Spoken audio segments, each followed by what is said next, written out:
Closing in. Marines in the Seizure of Iwo Jima by Colonel Joseph H. Alexander, U.S. Marine Corps. Sunday, 4th of March 1945, marked the end of the second week of the U.S. invasion of Iwo Jima.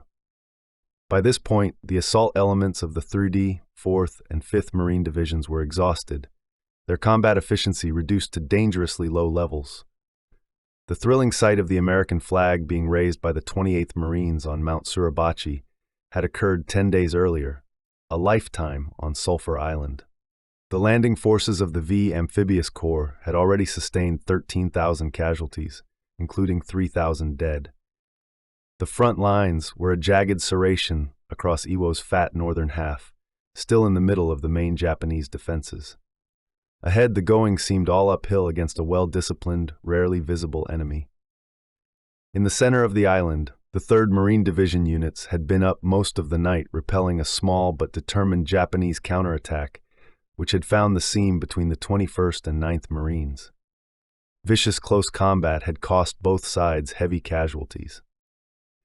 The counterattack spoiled the division's preparations for a morning advance. Both regiments made marginal gains against very stiff opposition.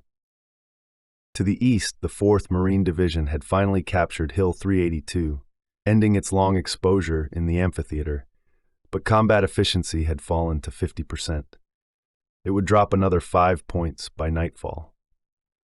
On this day, the 24th Marines, supported by flame tanks, advanced a total of 100 yards, pausing to detonate more than a ton of explosives against enemy cave positions in that sector. The 23rd and 25th Marines entered the most difficult terrain yet encountered, broken ground that limited visibility to only a few feet. Along the western flank, the 5th Marine Division had just seized Nishi Ridge and Hill 362B the previous day, suffering more than 500 casualties. It too had been up most of the night, engaging a sizable force of infiltrators. The Sunday morning attacks lacked coordination, reflecting the division's collective exhaustion. Most rifle companies were at half strength. The net gain for the day, the division reported, was practically nil. But the battle was beginning to take its toll on the Japanese garrison as well. General Tadamichi Kuribayashi knew his 109th Division had inflicted heavy casualties on the attacking Marines, yet his own losses had been comparable. The American capture of the key hills in the main defense sector the day before deprived him of his invaluable artillery observation sites. His brilliant chief of artillery, Colonel Chosaku Kaido, lay dying. On this date, Kuribayashi moved his own command post from the Central Highlands to a large cave on the northwest coast. The usual blandishments from Imperial General Headquarters in Tokyo reached him by radio that afternoon, but Kuribayashi was in no mood for heroic rhetoric. "Send me air and naval support, and I will hold the island," he signaled. "Without them, I cannot hold." That afternoon, the fighting men of both sides witnessed a harbinger of Iwo Jima's fate. Through the overcast skies appeared a gigantic silver bomber, the largest aircraft anyone had ever seen. It was the Boeing B-29 Superfortress, Dynamite, crippled in a raid over Tokyo, seeking an emergency landing on the island's scruffy main airstrip. As the Americans in the vicinity held their breaths, the big bomber swooped in from the south, landed heavily, clipped a field telephone pole with a wing, and shuddered to a stop less than 50 feet from the bitter end of the strip. Pilot Lieutenant Fred Mallow and his 10-man crew were extremely glad to be alive, but they didn't stay long. Every Japanese gunner within range wanted to bag this prize. Mechanics made field repairs within a half hour. Then the 65-ton Superfort lumbered aloft through a hail of enemy fire and headed back to its base in Tinian. The Marines cheered. The Battle of Iwo Jima would rage on for another 22 days, claiming 11,000 more American casualties and the lives of virtually the entire Japanese garrison.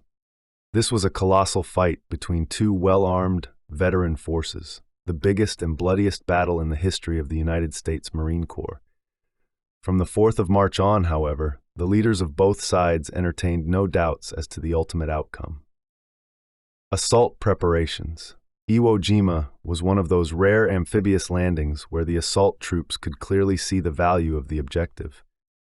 They were the first ground units to approach within 1,000 miles of the Japanese homeland, and they were participating directly in the support of the strategic bombing campaign. The latter element represented a new wrinkle on an old theme. For 40 years, the U.S. Marines had been developing the capability for seizing advanced naval bases in support of the fleet. Increasingly in the Pacific War, and most especially at Saipan, Tinian, and now Iwo Jima, they were seizing advanced air bases to further the strategic bombing of the Japanese home islands. American servicemen had awaited the coming of the B-29s for years. The very long-range bombers, which had become operational too late for the European War, had been striking mainland Japan since November 1944. Results proved disappointing. The problem stemmed not from the pilots or planes, but rather from a vexing little spit of volcanic rock lying halfway along the direct path from Saipan to Tokyo, Iwo Jima. Iwo's radar gave the Japanese defense authorities 2 hours advance notice of every B-29 strike. Japanese fighters based on Iwo swarmed up to harass the unescorted superforts going in and especially coming home, picking off those bombers crippled by anti-aircraft fire. As a result, the B-29s had to fly higher along circuitous routes with a reduced payload. At the same time, enemy bombers based on Iwo often raided B-29 bases in the Marianas, causing some damage. The Joint Chiefs of Staff decided Iwo Jima must be captured and a U.S. airbase built there. This would eliminate Japanese bombing raids and the early warning interceptions, provide fighter escorts throughout the most dangerous portion of the long B-29 missions, and enable greater payloads at longer ranges. Iwo Jima in American hands would also provide a welcome emergency field for crippled B-29s returning from Tokyo. It would also protect the flank of the pending invasion of Okinawa. In October 1944, the Joint Chiefs directed Fleet Admiral Chester W. Nimitz, SINPAC, to seize and develop Iwo Jima within the ensuing 3 months. This launched Operation Detachment. The first enemy in the campaign would prove to be the island itself, an ugly, barren, foul-smelling chunk of volcanic sand and rock, barely 10 square miles in size. Iwo Jima means Sulphur Island in Japanese. As described by one Imperial Army staff officer, the place was an island of sulfur, no water, no sparrow, no swallow. Less poetic American officers saw Iwo's resemblance to a pork chop, with the 556-foot dormant volcano Mount Suribachi dominating the narrow southern end, overlooking the only potential landing beaches. To the north, the land rose unevenly onto the Motoyama Plateau, falling off sharply along the coasts into steep cliffs and canyons. The terrain in the north represented a defender's dream, broken, convoluted, cave-dotted, a jungle of stone. Wreathed by volcanic steam, the twisted landscape appeared ungodly, almost moon-like.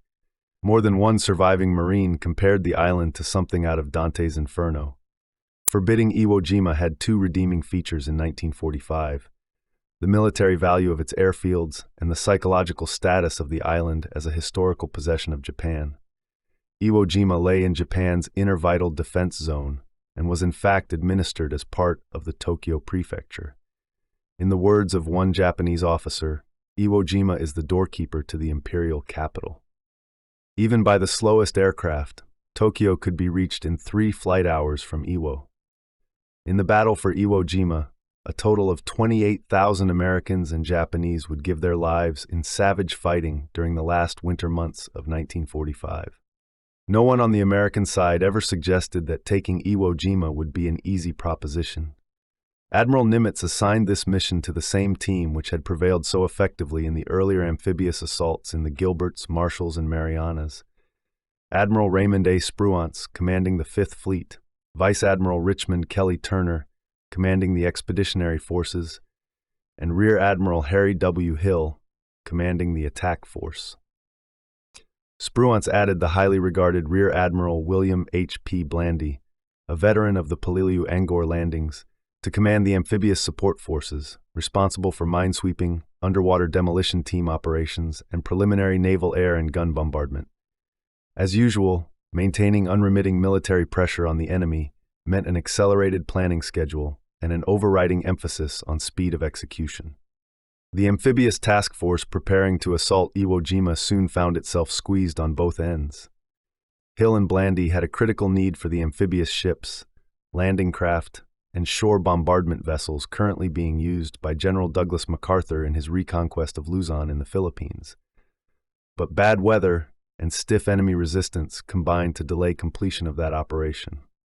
The Joint Chiefs reluctantly postponed D-Day for Iwo Jima from 20th of January 1945 until the 19th of February. The tail end of the schedule provided no relief. D-Day for Okinawa could go no later than the 1st of April because of the approach of the monsoon season. The constricted time frame for Iwo would have grave implications for the landing force. The experienced Amphibious Corps under Major General Harry Schmidt, USMC, would provide the landing force an unprecedented assembly of 3 Marine divisions, the 3D, 4th, and 5th. Schmidt would have the distinction of commanding the largest force of U.S. Marines ever committed in a single battle, a combined force which eventually totaled more than 80,000 men. Well above half of these Marines were veterans of earlier fighting in the Pacific. Realistic training had prepared the newcomers well. The troops assaulting Iwo Jima were arguably the most proficient amphibious forces the world had seen. Unfortunately, 2 senior Marines shared the limelight for the Iwo Jima battle, and history has often done both an injustice. Spruance and Turner prevailed upon Lieutenant General Holland M. Smith, then commanding Fleet Marine Forces Pacific, to participate in Operation Detachment as Commanding General, Expeditionary Troops. This was a gratuitous billet. Schmidt had the rank, experience, staff, and resources to execute corps-level responsibility without being second-guessed by another headquarters. Smith, the amphibious pioneer and veteran of landings in the Aleutians, Gilberts, Marshalls, and Marianas, admitted to being embarrassed by the assignment. "My sun had almost set by then," he stated. "I think they asked me along only in case something happened to Harry Schmidt." Smith tried to keep out of Schmidt's way, but his subsequent decision to withhold commitment of the 3rd Marines, the Expeditionary Troops Reserve, remains as controversial today as it was in 1945. Holland Smith was an undeniable asset to the Iwo Jima campaign. During the top-level planning stage, he was often, as always, a voice in the wilderness, predicting severe casualties unless greater and more effective preliminary naval bombardment was provided. He diverted the press and the visiting dignitaries from Schmidt, always providing realistic counterpoints to some of the rosier staff estimates. "It's a tough proposition," Smith would say about Iwo. "That's why we are here." General Schmidt, whose few public pronouncements left him saddled with the unfortunate prediction of a 10-day conquest of Iwo Jima, came to resent the perceived role Holland Smith played in post-war accounts. As he would forcibly state, "I was the commander of all troops on Iwo Jima at all times. Holland Smith never had a command post ashore, never issued a single order ashore, never spent a single night ashore. Isn't it important from an historical standpoint that I commanded the greatest number of Marines ever to be engaged in a single action in the entire history of the Marine Corps?" General Smith would not disagree with those points.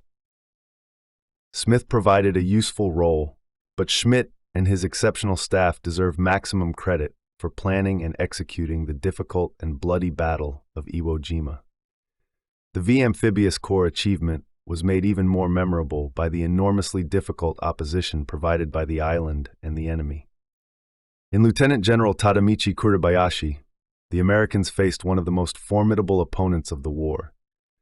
A 5th-generation samurai, hand-picked and personally extolled by the Emperor, Kuribayashi combined combat experience with an innovative mind and an iron will.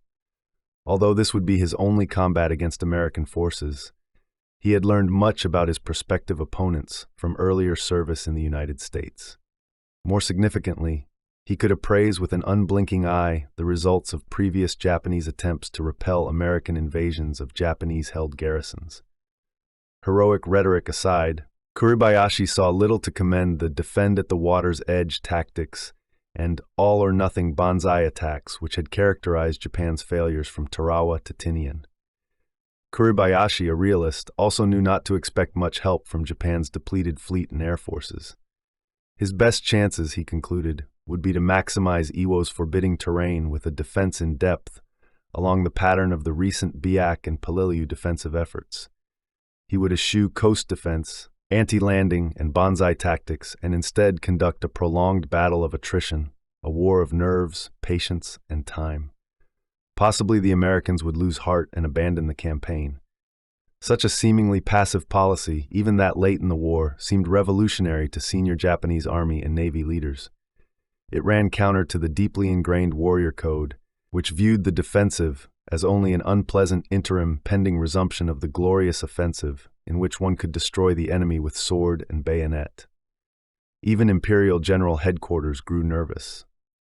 There is some evidence of a top-level request for guidance in defending against American storm landings from Nazi Germany, whose sad experience in trying to defend Normandy at the water's edge had proven disastrous. The Japanese remained unconvinced. Kuribayashi needed every bit of his top connections with the emperor to keep from being summarily relieved for his radical proposals. His was not a complete organizational victory. The Navy insisted on building gun casemates and blockhouses along the obvious landing beaches on Iwo, but in general he prevailed. Kuribayashi demanded the assistance of the finest mining engineers and fortification specialists in the empire. Here again, the island favored the defender. Iwo's volcanic sand mixed readily with cement to produce superior concrete for installations. The soft rock lent itself to rapid digging. Half the garrison lay aside their weapons to labor with pick and spade. When American heavy bombers from the 7th Air Force commenced a daily pounding of the island in early December 1944, Kuribayashi simply moved everything: weapons, command posts, barracks, aid stations, underground. These engineering achievements were remarkable. Masked gun positions provided interlocking fields of fire, miles of tunnels linked key defensive positions, every cave featured multiple outlets and ventilation tubes. One installation inside Mount Suribachi ran 7 stories deep. The Americans would rarely see a live Japanese on Iwo Jima until the bitter end. American intelligence experts, aided by documents captured in Saipan and by an almost daily flow of aerial photography, puzzled over the disappearing act of the Japanese garrison. Trained photo interpreters, using stereoscopic lenses, listed nearly 700 potential targets, but all were hardened, covered, masked. The intelligence staffs knew there was no fresh water available on the island. They could see the rainwater cisterns, and they knew what the average monthly rainfall would deliver. They concluded the garrison could not possibly survive under those conditions in numbers greater than 12,000 or 13,000. But Kuribayashi's force was twice that size. The men existed on half rations of water for months before the battle began. Unlike earlier amphibious assaults at Guadalcanal and Tarawa, the Americans would not enjoy either strategic or tactical surprise at Iwo Jima. Japanese strategists concluded Iwo Jima would be invaded soon after the loss of the Marianas. 6 months before the battle, Kuribayashi wrote his wife, "The Americans will surely invade this Iwo Jima. Do not look for my return." He worked his men ruthlessly to complete all defensive and training preparations by 11th of February 1945, and met the objective. His was a mixed force of veterans and recruits, soldiers and sailors. His artillerymen and mortar crews were among the best in the empire. Regardless, he trained and disciplined them all. As the Americans soon discovered, each fighting position contained the commander's courageous battle vows, prominently posted above the firing apertures. Troops were admonished to maintain their positions and exact 10 American lives for every Japanese death.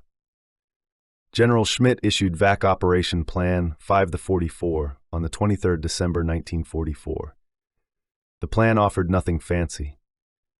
Mount Suribachi dominated both potential beaches, but the 3,000 yards of black sand along the southeastern coast appeared more sheltered from the prevailing winds. Here the V Amphibious Corps would land on D-Day, the 4th Marine Division on the right, the 5th on the left, the 3rd in reserve. The initial objectives included the lower airfield, the west coast, and Suribachi.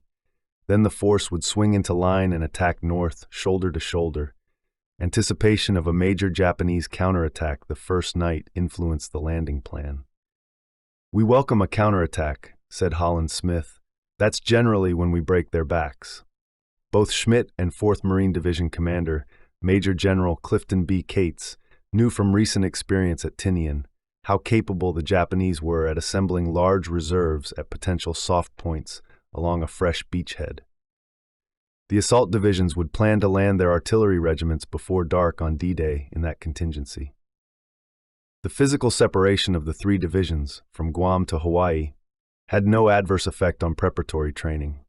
Where it counted most, the proficiency of small units in amphibious landings and combined arms assaults on fortified positions, each division was well prepared for the forthcoming invasion. The 3rd Marine Division had just completed its participation in the successful recapture of Guam. Field training often extended to active combat patrols to root out die-hard Japanese survivors. In Maui, the 4th Marine Division prepared for its 4th major assault landing in 13 months with quiet confidence. Recalled Major Frederick J. Karch, operations officer for the 14th Marines, we had a continuity there of veterans that was just unbeatable. In neighboring Hawaii, the 5th Marine Division calmly prepared for its first combat experience. The unit's newness would prove misleading. Well above half of the officers and men were veterans, including a number of former Marine parachutists and a few raiders who had first fought in the Solomons. Lieutenant Colonel Don J. Robertson took command of the 3rd Battalion, 27th Marines, barely 2 weeks before embarkation, and immediately ordered it into the field for a sustained live-firing exercise. Its competence and confidence impressed him. These were professionals, he concluded. Among the veterans preparing for Iwo Jima were 2 Medal of Honor recipients from the Guadalcanal campaign, Gunnery Sergeant John Manila John Basilone and Lieutenant Colonel Robert E. Gaylor. Headquarters Marine Corps preferred to keep such distinguished veterans in the States for morale purposes, but both men wrangled their way back overseas. Basilone leading a machine gun platoon, Gaylor delivering a new radar unit for employment with the Landing Force Air Support Control Unit. The Guadalcanal veterans would only shake their heads at the abundance of amphibious shipping available for Operation Detachment. Admiral Turner would command 495 ships, of which fully 140 were amphibiously configured, the whole array 10 times the size of Guadalcanal's task force. Still, there were problems. So many of the ships and crews were new that each rehearsal featured embarrassing collisions and other accidents. The new TD-18 bulldozers were found to be an inch too wide for the medium landing craft. The newly modified M4A3 Sherman tanks proved so heavy that the LCMs rode with dangerously low freeboards. Likewise, 105mm howitzers overloaded the amphibious trucks to the point of near unseaworthiness. These factors would prove costly in Iwo's unpredictable surf zone.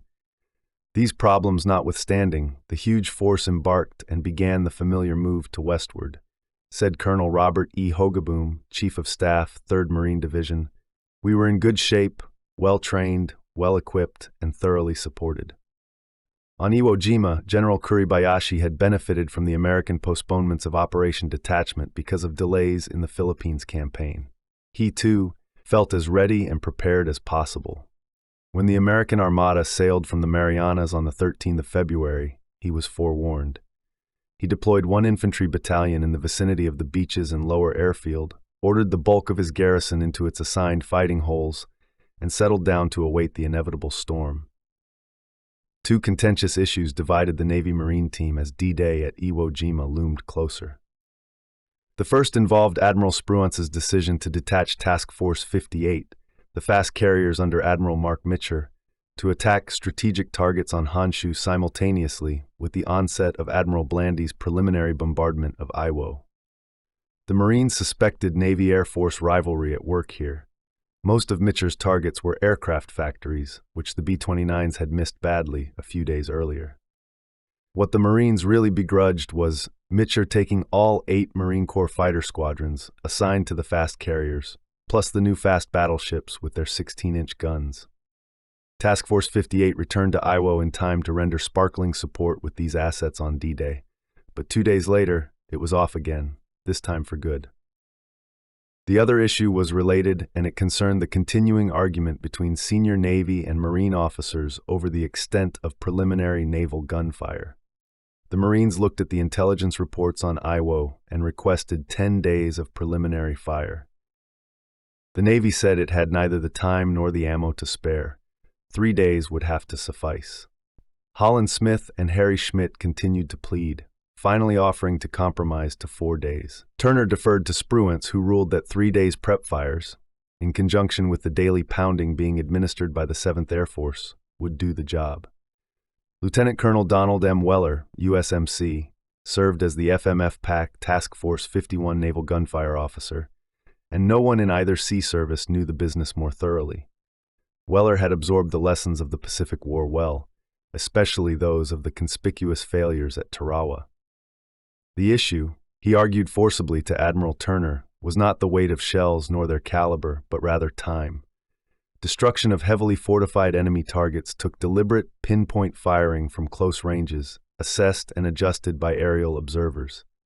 Iwo Jima's 700 hard targets would require time to knock out, a lot of time. Neither Spruance nor Turner had time to give for strategic, tactical, and logistical reasons. 3 days of firing by Admiral Blandy's sizable bombardment force would deliver 4 times the amount of shells Tarawa received, and 1.5 times that delivered against larger Saipan. It would have to do. In effect, Iwo's notorious foul weather, the imperviousness of many of the Japanese fortifications, and other distractions dissipated even the 3 days' bombardment. We got about 13 hours worth of fire support during the 34 hours of available daylight, complained Brigadier General William W. Rogers, Chief of Staff to General Schmidt. The Americans received an unexpected bonus when General Kuribayashi committed his only known tactical error during the battle. This occurred on D-2, as a force of 100 Navy and Marine underwater demolition team frogmen bravely approached the eastern beaches, escorted by a dozen LCI landing craft, firing their guns and rockets. Kuribayashi evidently believed this to be the main landing and authorized the coastal batteries to open fire. The exchange was hot and heavy, with the LCIs getting the worst of it, but U.S. battleships and cruisers hurried in to blast the casemate guns suddenly revealed on the slopes of Suribachi and along the rock quarry on the right flank. That night, gravely concerned about the hundreds of Japanese targets still untouched by 2 days of firing, Admiral Blandy conducted a council of war on board his flagship. At Weller's suggestion, Blandy junked the original plan and directed his gunships to concentrate exclusively on the beach areas. This was done with considerable effect on D-1 and D-Day morning itself. Kuribayashi noted that most of the positions the Imperial Navy insisted on building along the beach approaches had in fact been destroyed, as he had predicted. Yet his main defensive belts crisscrossing the Motoyama Plateau remained intact. "I pray for a heroic fight," he told his staff. On board Admiral Turner's flagship, the press briefing held the night before D-Day was uncommonly somber. General Holland Smith predicted heavy casualties, possibly as many as 15,000, which shocked all hands.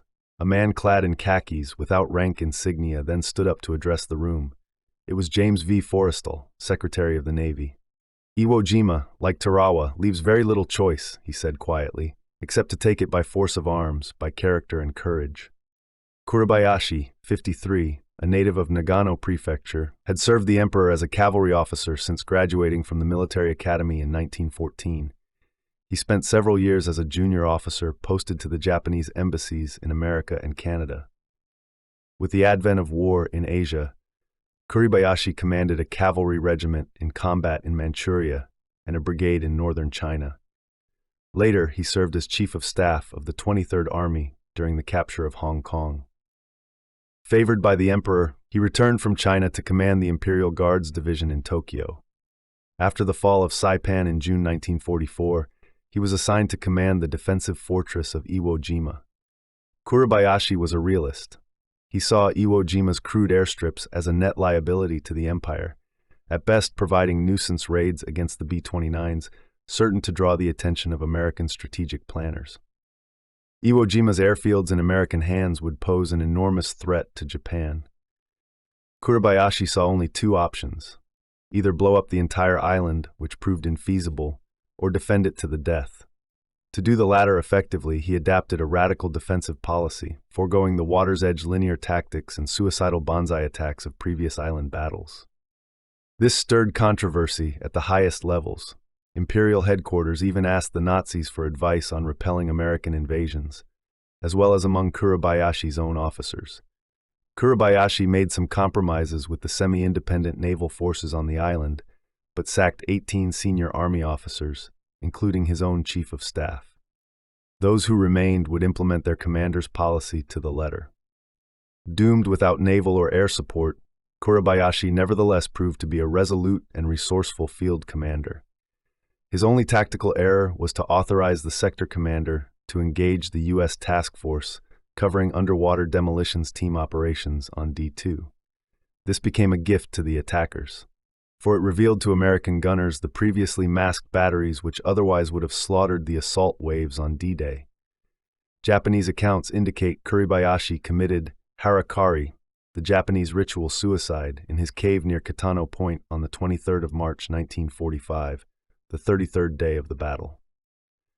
Of all our adversaries in the Pacific, said General Holland M. Smith, USMC, Kuribayashi was the most redoubtable. Said another Marine, let's hope the Japs don't have any more like him. D-Day.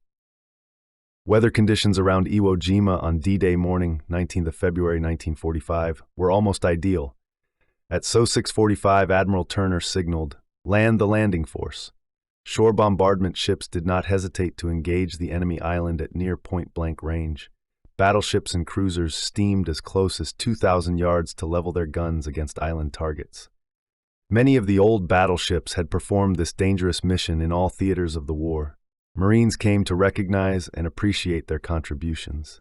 It seemed fitting that the old Nevada, raised from the muck and ruin of Pearl Harbor, should lead the bombardment force close ashore.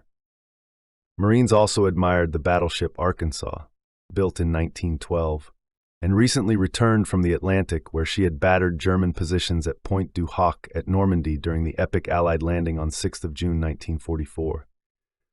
Lieutenant Colonels Weller and William W. Bucky Buchanan, both artillery officers, had devised a modified form of the rolling barrage for use by the bombarding gunships against beachfront targets just before H hour. This concentration of naval gunfire would advance progressively as the troops landed, always remaining 400 yards to their front. Air spotters would help regulate the pace. Such an innovation appealed to the 3 division commanders, each having served in France during World War I. In those days, a good rolling barrage was often the only way to break a stalemate. The shelling was terrific. Admiral Hill would later boast that there were no proper targets for shore bombardment remaining on Dog Day morning. This proved to be an overstatement, yet no one could deny the unprecedented intensity of firepower Hill delivered against the areas surrounding the landing beaches. As General Kuribayashi would ruefully admit in an assessment report to Imperial General Headquarters, we need to reconsider the power of bombardment from ships. The violence of the enemy's bombardments is far beyond description. The Amphibious task force appeared from over the horizon, the rails of the troop ships crowded with combat-equipped Marines watching the spectacular fireworks. The Guadalcanal veterans among them realized a grim satisfaction watching American battleships leisurely pounding the island from just offshore. The war had come full cycle from the dark days of October 1942, when the 1st Marine Division and the Cactus Air Force endured similar shelling from Japanese battleships. The Marines and sailors were anxious to get their first glimpse of the objective. Correspondent John P. Marquand, the Pulitzer Prize-winning writer, recorded his own first impressions of Iwo.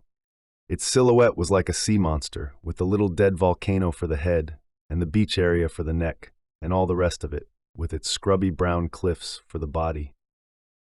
Lieutenant David N. Suskind, USNR, wrote down his initial thoughts from the bridge of the troopship Mellet. Iwo Jima was a rude, ugly sight. Only a geologist could look at it and not be repelled.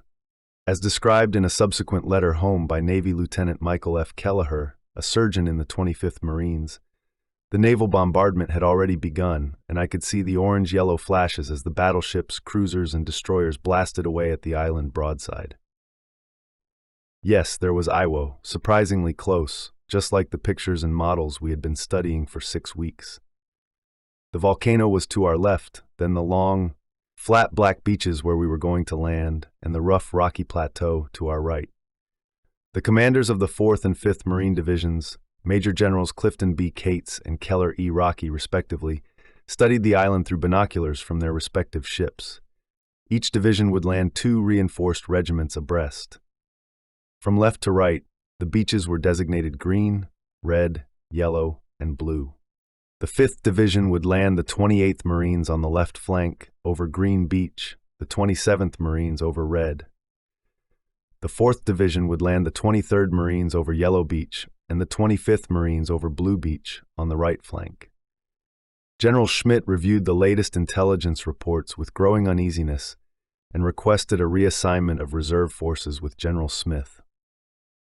The 3rd Marine Division's 21st Marines would replace the 26th Marines as Corps Reserve, thus releasing the latter regiment to the 5th Division. Schmidt's landing plan envisioned the 28th Marines cutting the island in half, then turning to capture Suribachi, while the 25th Marines would scale the rock quarry and then serve as the hinge for the entire Corps to swing around to the north. The 23rd Marines and 27th Marines would capture the 1st airfield and pivot north within their assigned zones. General Cates was already concerned about the right flank.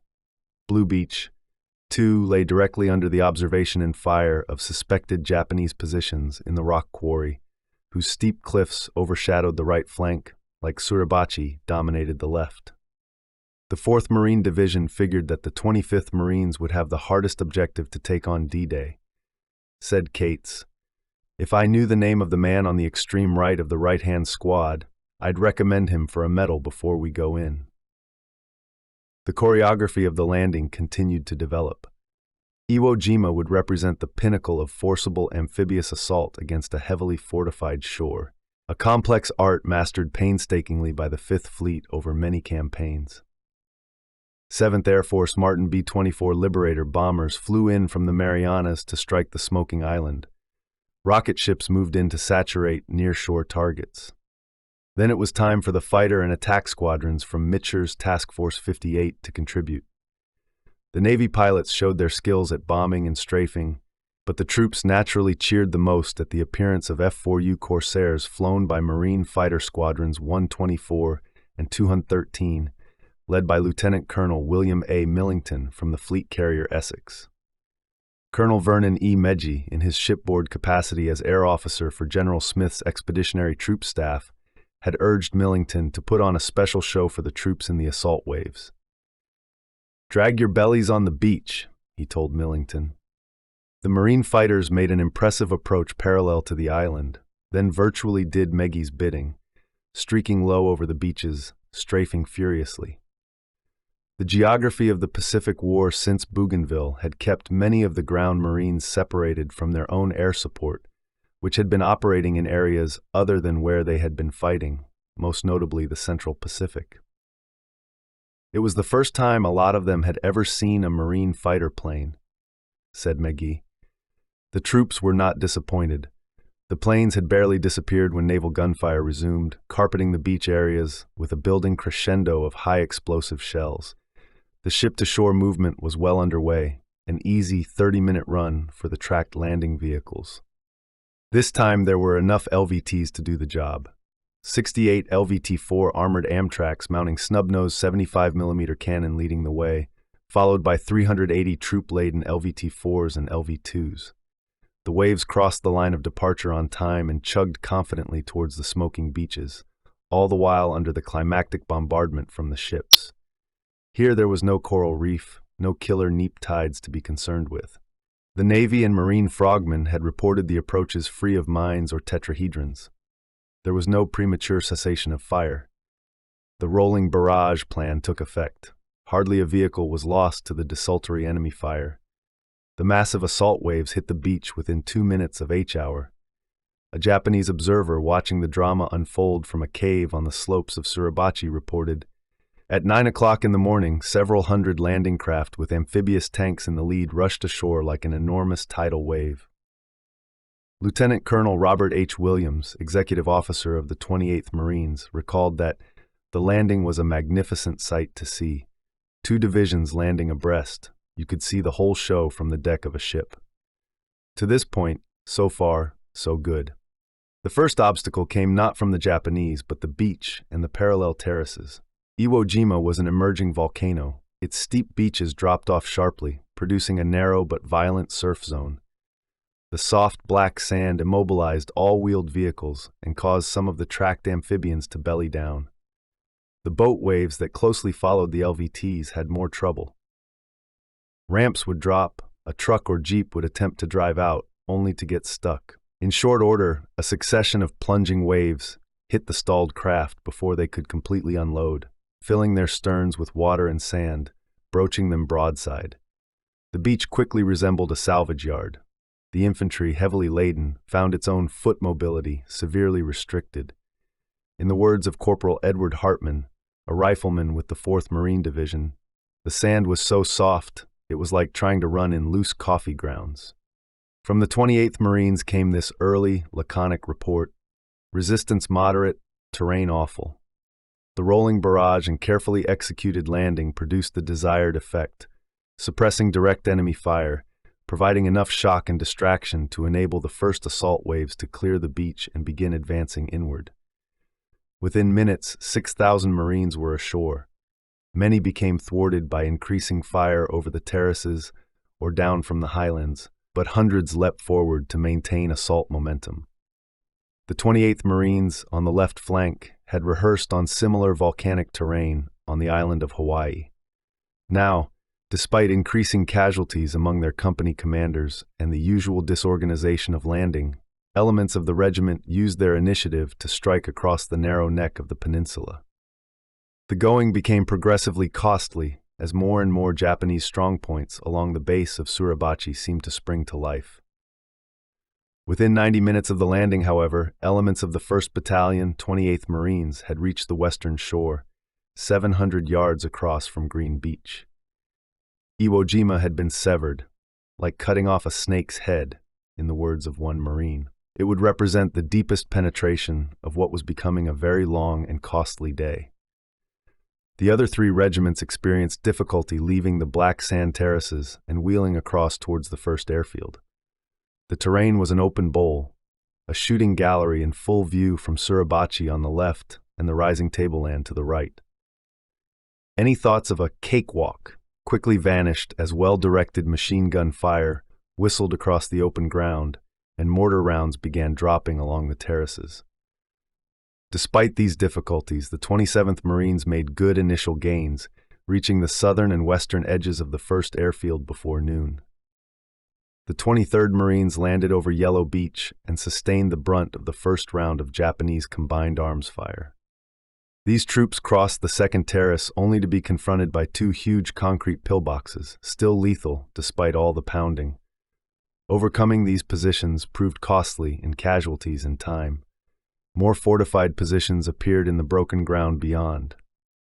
Colonel Walter W. Wensinger's call for tank support could not be immediately honored because of trafficability and congestion problems on the beach. The regiment clawed its way several hundred yards towards the eastern edge of the airstrip. No assault units found it easy going to move inland, but the 25th Marines almost immediately ran into a buzzsaw trying to move across Blue Beach. General Cates had been right in his appraisal. That right flank was a bitch if there ever was one, he would later say. Lieutenant Colonel Hollis W. Mustaine's 1st Battalion, 25th Marines, managed to scratch forward 300 yards under heavy fire in the first half hour, but Lieutenant Colonel Chambers' 3rd Battalion, 25th Marines, took the heaviest beating of the day on the extreme right, trying to scale the cliffs leading to the rock quarry.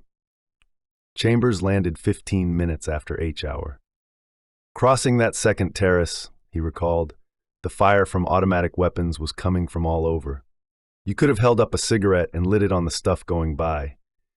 I knew immediately we were in for one hell of a time. This was simply the beginning. While the assault forces tried to overcome the infantry weapons of the local defenders, they were naturally blind to an almost imperceptible stirring taking place among the rocks and crevices of the interior highlands. With grim anticipation, General Kuribayashi's gunners began unmasking the big guns. The heavy artillery, giant mortars, rockets, and anti-tank weapons held under tightest discipline for this precise moment. Kuribayashi had patiently waited until the beaches were clogged with troops and material. Gun crews knew the range and deflection to each landing beach by heart. All weapons had been pre-registered on these targets long ago. At Kuribayashi's signal, these hundreds of weapons began to open fire. It was shortly after 1000. The ensuing bombardment was as deadly and terrifying as any of the Marines had ever experienced. There was hardly any cover. Japanese artillery and mortar rounds blanketed every corner of the 3,000-yard wide beach. Large-caliber coast defense guns and dual-purpose anti-aircraft guns firing horizontally added a deadly scissors of direct fire from the high ground on both flanks. Marines stumbling over the terraces to escape the rain of projectiles encountered the same disciplined machine gun fire and minefields which had slowed the initial advance. Casualties mounted appallingly. 2 Marine combat veterans observing this expressed a grudging admiration for the Japanese gunners. "It was one of the worst bloodlettings of the war," said Major Karch of the 14th Marines. "They rolled those artillery barrages up and down the beach. I just didn't see how anybody could live through such heavy fire barrages," said Lieutenant Colonel Joseph L. Stewart. "The Japanese were superb artillerymen. Somebody was getting hit every time they fired." At sea, Lieutenant Colonel Weller tried desperately to deliver naval gunfire against the Japanese gun positions shooting down at 3rd Battalion, 25th Marines, from the rock quarry. It would take longer to coordinate this fire.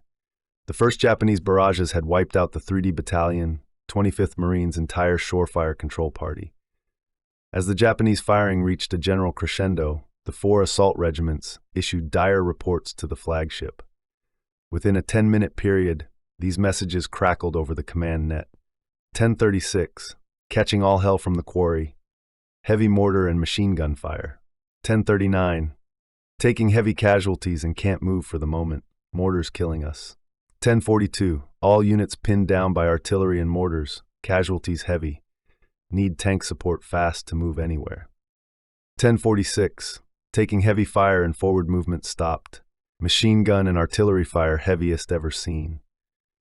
The landing force suffered and bled, but did not panic. The profusion of combat veterans throughout the rank and file of each regiment helped the rookies focus on the objective. Communications remained effective. Keen-eyed aerial observers spotted some of the now exposed gun positions and directed naval gunfire effectively.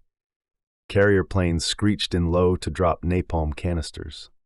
The heavy Japanese fire would continue to take an awful toll throughout the first day and night, but it would never again be so murderous as that first unholy hour. Marine Sherman tanks played hell getting into action on D-Day.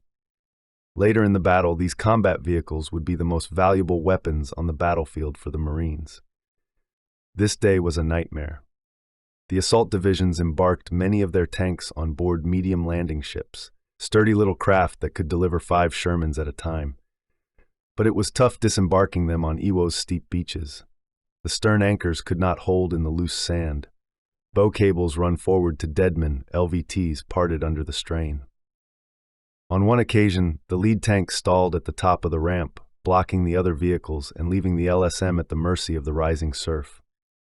Other tanks bogged down or threw tracks in the loose sand. Many of those that made it over the terraces were destroyed by huge horned mines or disabled by deadly accurate 47mm anti-tank fire from Suribachi.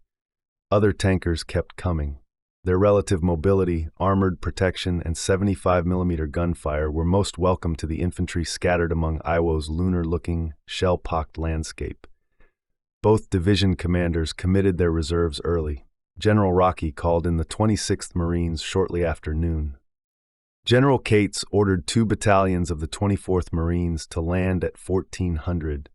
The 3rd Battalion, 24th Marines, followed several hours later. Many of the reserve battalions suffered heavier casualties crossing the beach than the assault units, a result of Kuribayashi's punishing bombardment from all points on the island.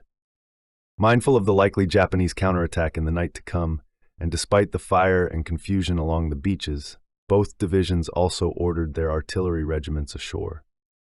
This process, frustrating and costly, took much of the afternoon. The wind and surf began to pick up as the day wore on, causing more than one low-riding DUW to swamp with its precious 105mm howitzer cargo. Getting the guns ashore was one thing. Getting them up off the sand was quite another. The 75mm pack howitzers fared better than the heavier 105s. Enough Marines could readily hustle them up over the terraces, albeit at great risk. The 105s seemed to have a mind of their own in the black sand. The effort to get each single weapon off the beach was a saga in its own right. Somehow, despite the fire and unforgiving terrain, both Colonel Louis G. DeHaven, commanding the 14th Marines, and Colonel James D. Waller, commanding the 13th Marines, managed to get batteries in place, registered, and rendering close fire support well before dark, a singular accomplishment. Japanese fire and the plunging surf continued to make a shambles out of the beachhead.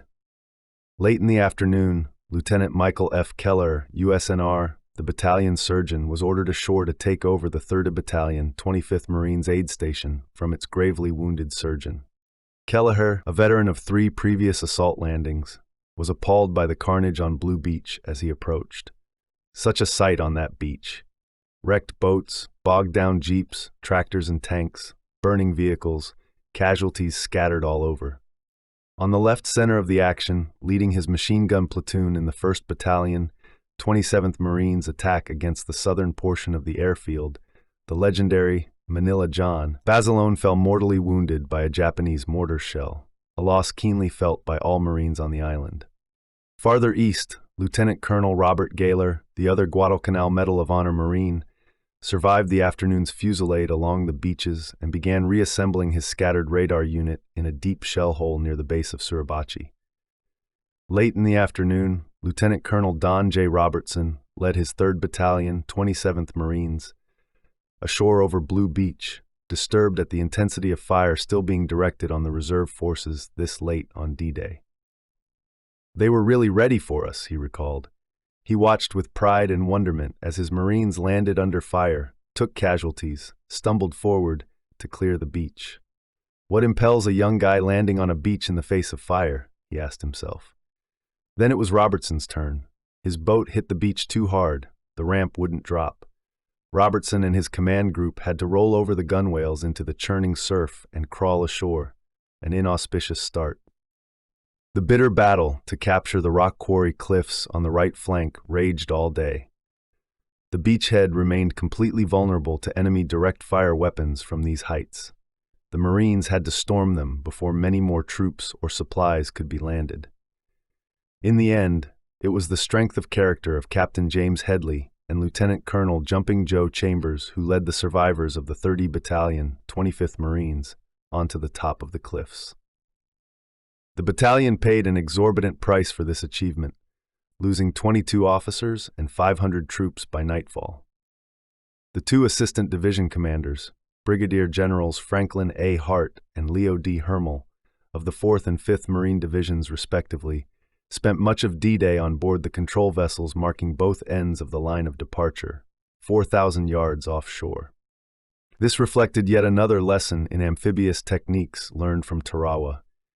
Having senior officers that close to the ship-to-shore movement provided landing force decision-making from the most forward vantage point. By dusk, General Hermel opted to come ashore. At Tarawa, he had spent the night of D-Day essentially out of contact at the fire-swept pierhead. This time, he intended to be on the ground. Hermel had the larger operational picture in mind. Knowing the Corps commander's desire to force the reserves and artillery units on shore, despite the carnage in order to build credible combat power. Hermel knew that whatever the night might bring, the Americans now had more troops on the island than Kuribayashi could ever muster. His presence helped his division forget about the day's disasters and focus on preparations for the expected counterattacks. Japanese artillery and mortar fire continued to rake the beachhead. The enormous spigot mortar shells and rocket-boosted aerial bombs were particularly scary. Loud, whistling projectiles, tumbling end over end. Many sailed completely over the island. Those that hit along the beaches or the south runways invariably caused dozens of casualties with each impact. Few Marines could dig a proper foxhole in the granular sand. Among urgent calls to the control ship for plasma, stretchers, and mortar shells came repeated cries for sandbags. Veteran Marine combat correspondent Lieutenant Cyril P. Zerlinden, soon to become a casualty himself, described that first night ashore. At Tarawa, Saipan, and Tinian, I saw Marines killed and wounded in a shocking manner, but I saw nothing like the ghastliness that hung over the Iwo beachhead. Nothing any of us had ever known could compare with the utter anguish, frustration, and constant inner battle to maintain some semblance of sanity. Personnel accounting was a nightmare under those conditions, but the assault divisions eventually reported the combined loss of 2,420 men to General Schmidt. These were sobering statistics, but Schmidt now had 30,000 Marines ashore. The casualty rate of 8% left the landing force in relatively better condition than at the first days at Tarawa or Saipan. The miracle was that the casualties had not been twice as high. General Kuribayashi had possibly waited a little too long to open up with his big guns. The first night on Iwo was ghostly. Sulfuric mists spiraled out of the earth. The Marines, used to the tropics, shivered in the cold, waiting for Kuribayashi's warriors to come screaming down from the hills. They would learn that this Japanese commander was different. There would be no wasteful, vainglorious banzai attack, this night or any other. Instead, small teams of infiltrators, which Kuribayashi termed prowling wolves, probed the lines, gathering intelligence.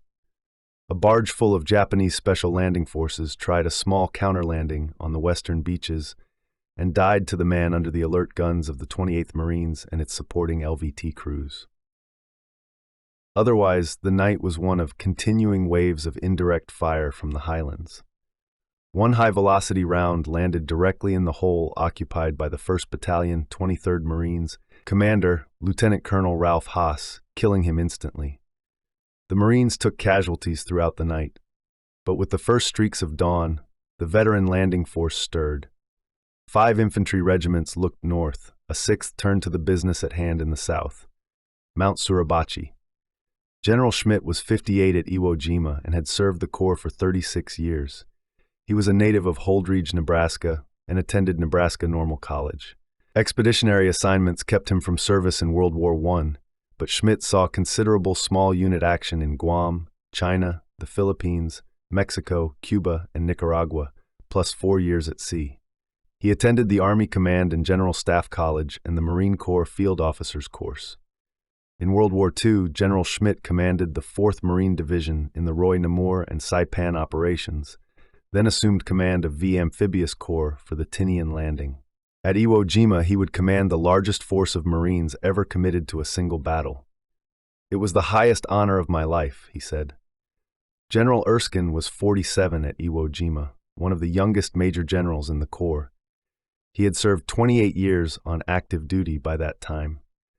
A native of Columbia, Louisiana, he graduated from Louisiana State University, received a Marine Corps commission, and immediately deployed overseas for duty in World War I.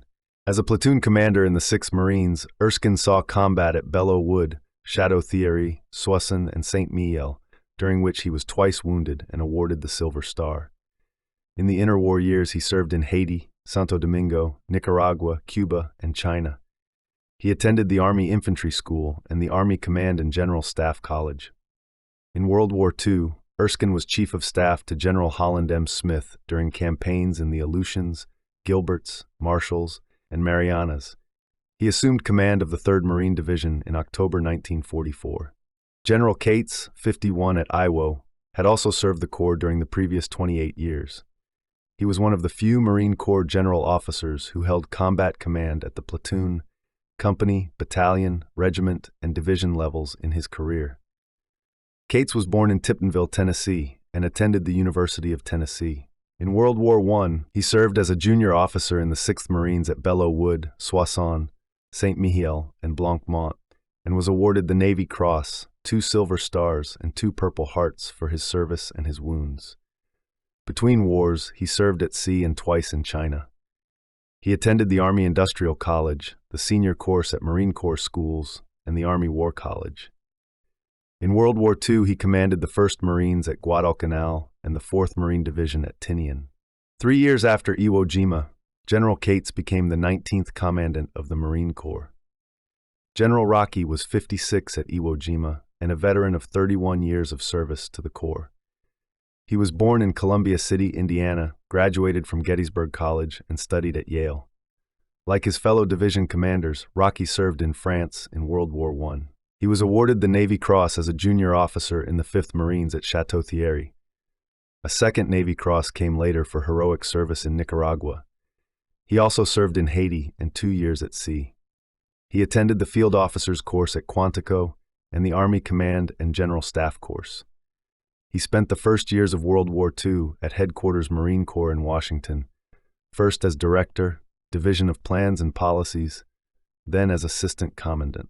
In February 1944, General Rocky assumed command of the 5th Marine Division and began preparing the new organization for its first and last great battle of the war. 3 Marine brigadier generals also played significant roles in the amphibious seizure of Iwo Jima. William W. Rogers, Corps Chief of Staff, Franklin A. Hart, Assistant Division Commander, 4th Marine Division, and Leo D. Hermel, Assistant Division Commander, 5th Marine Division. Suribachi. The Japanese called the dormant volcano Suribachi Yama. The Marines dubbed it Hot Rocks. From the start, the Marines knew their drive north would never succeed without first seizing that hulking rock dominating the southern plain. Suribachi seemed to take on a life of its own, to be watching these men looming over them, recalled one observer, adding, "The mountain represented to these Marines a thing more evil than the Japanese." Colonel Kanehiko Atsuchi commanded the 2,000 soldiers and sailors of the Suribachi garrison. The Japanese had honeycombed the mountain with gun positions, machine gun nests, observation sites, and tunnels, but Atsuchi had lost many of his large-caliber guns in the direct naval bombardment of the preceding 3 days. General Kuribayashi considered Atsuchi's command to be semi-autonomous, realizing the invaders would soon cut communications across the island's narrow southern tip. Kuribayashi nevertheless hoped Suribachi could hold out for 10 days, maybe 2 weeks. Some of Suribachi's stoutest defenses existed down low, around the rubble-strewn base. Here, nearly 70 camouflaged concrete blockhouses protected the approaches to the mountain. Another 50 bulged from the slopes within the first 100 feet of elevation. Then came the caves, the first of hundreds the Marines would face on Iwo Jima. The 28th Marines had suffered nearly 400 casualties in cutting across the neck of the island on D-Day. On D+1, in a cold rain, they prepared to assault the mountain. Lieutenant Colonel Chandler Johnson, commanding the 2nd Battalion 28th Marines, set the tone for the morning as he deployed his tired troops forward. "It's going to be a hell of a day, in a hell of a place to fight the damned war." Some of the 105mm batteries of the 13th Marines opened up in support, firing directly overhead. Gun crews fired from positions hastily dug in the black sand directly next to the 28th Marines command post. Regimental Executive Officer Lieutenant Colonel Robert H. Williams watched the cannoneers fire at Suribachi, 800 yards away over open sights. As the Marines would learn during their drive north, even 105mm howitzers would hardly shiver the concrete pillboxes of the enemy. As the prep fire lifted, the infantry leaped forward, only to run immediately into very heavy machine gun and mortar fire. Colonel Harry B. Harry the Horse Liversedge bellowed for his tanks. But the 5th Tank Battalion was already having a frustrating morning. The tankers sought a defilade spot in which to rearm and refuel for the day's assault. Such a location did not exist on Iwo Jima those first days. Every time the tanks congregated to service their vehicles, they were hit hard by Japanese mortar and artillery fire from virtually the entire island. Getting sufficient vehicles serviced to join the assault took most of the morning. Hereafter, the tankers would maintain and re-equip their vehicles at night. This day's slow start led to more setbacks for the tankers. Japanese anti-tank gunners hiding in the jumbled boulders knocked out the first approaching Shermans. Assault momentum slowed further. The 28th Marines overran 40 strongpoints and gained roughly 200 yards all day. They lost a Marine for every yard gained. The tankers unknowingly redeemed themselves when one of their final 75mm rounds caught Colonel Atsuchi as he peered out of a cave entrance, killing him instantly. Elsewhere, the morning light on D+1 revealed the discouraging sights of the chaos created along the beaches by the combination of Iwo Jima's wicked surf and Kuribayashi's unrelenting barrages. In the words of one dismayed observer, the wreckage was indescribable. For 2 miles, the debris was so thick that there were only a few places where landing craft could still get in. The wrecked hulls of scores of landing boats testified to one price we had to pay to put our troops ashore. Tanks and half-tracks lay crippled where they had bogged down in the coarse sand. Amphibian tractors, victims of mines and well-aimed shells, lay flopped on their backs. Cranes, brought ashore to unload cargo, tilted at insane angles, and bulldozers were smashed in their own roadways. Bad weather set in, further compounding the problems of general unloading. Strong winds whipped sea swells into a nasty chop. The surf turned uglier. These were the conditions faced by Lieutenant Colonel Carl A. Youngdale in trying to land the 105mm howitzer batteries of his 4th Battalion, 14th Marines. All 12 of these guns were preloaded in DUWs, 1 to a vehicle. Added to the amphibious truck's problems of marginal seaworthiness with that payload was contaminated fuel. As Youngdale watched in horror, 8 DUKWs suffered engine failures, swamped, and sank with great loss of life. 2 more DUKWs broached in the surf zone, spilling their invaluable guns into deep water. At length, Youngdale managed to get his remaining 2 guns ashore and into firing position.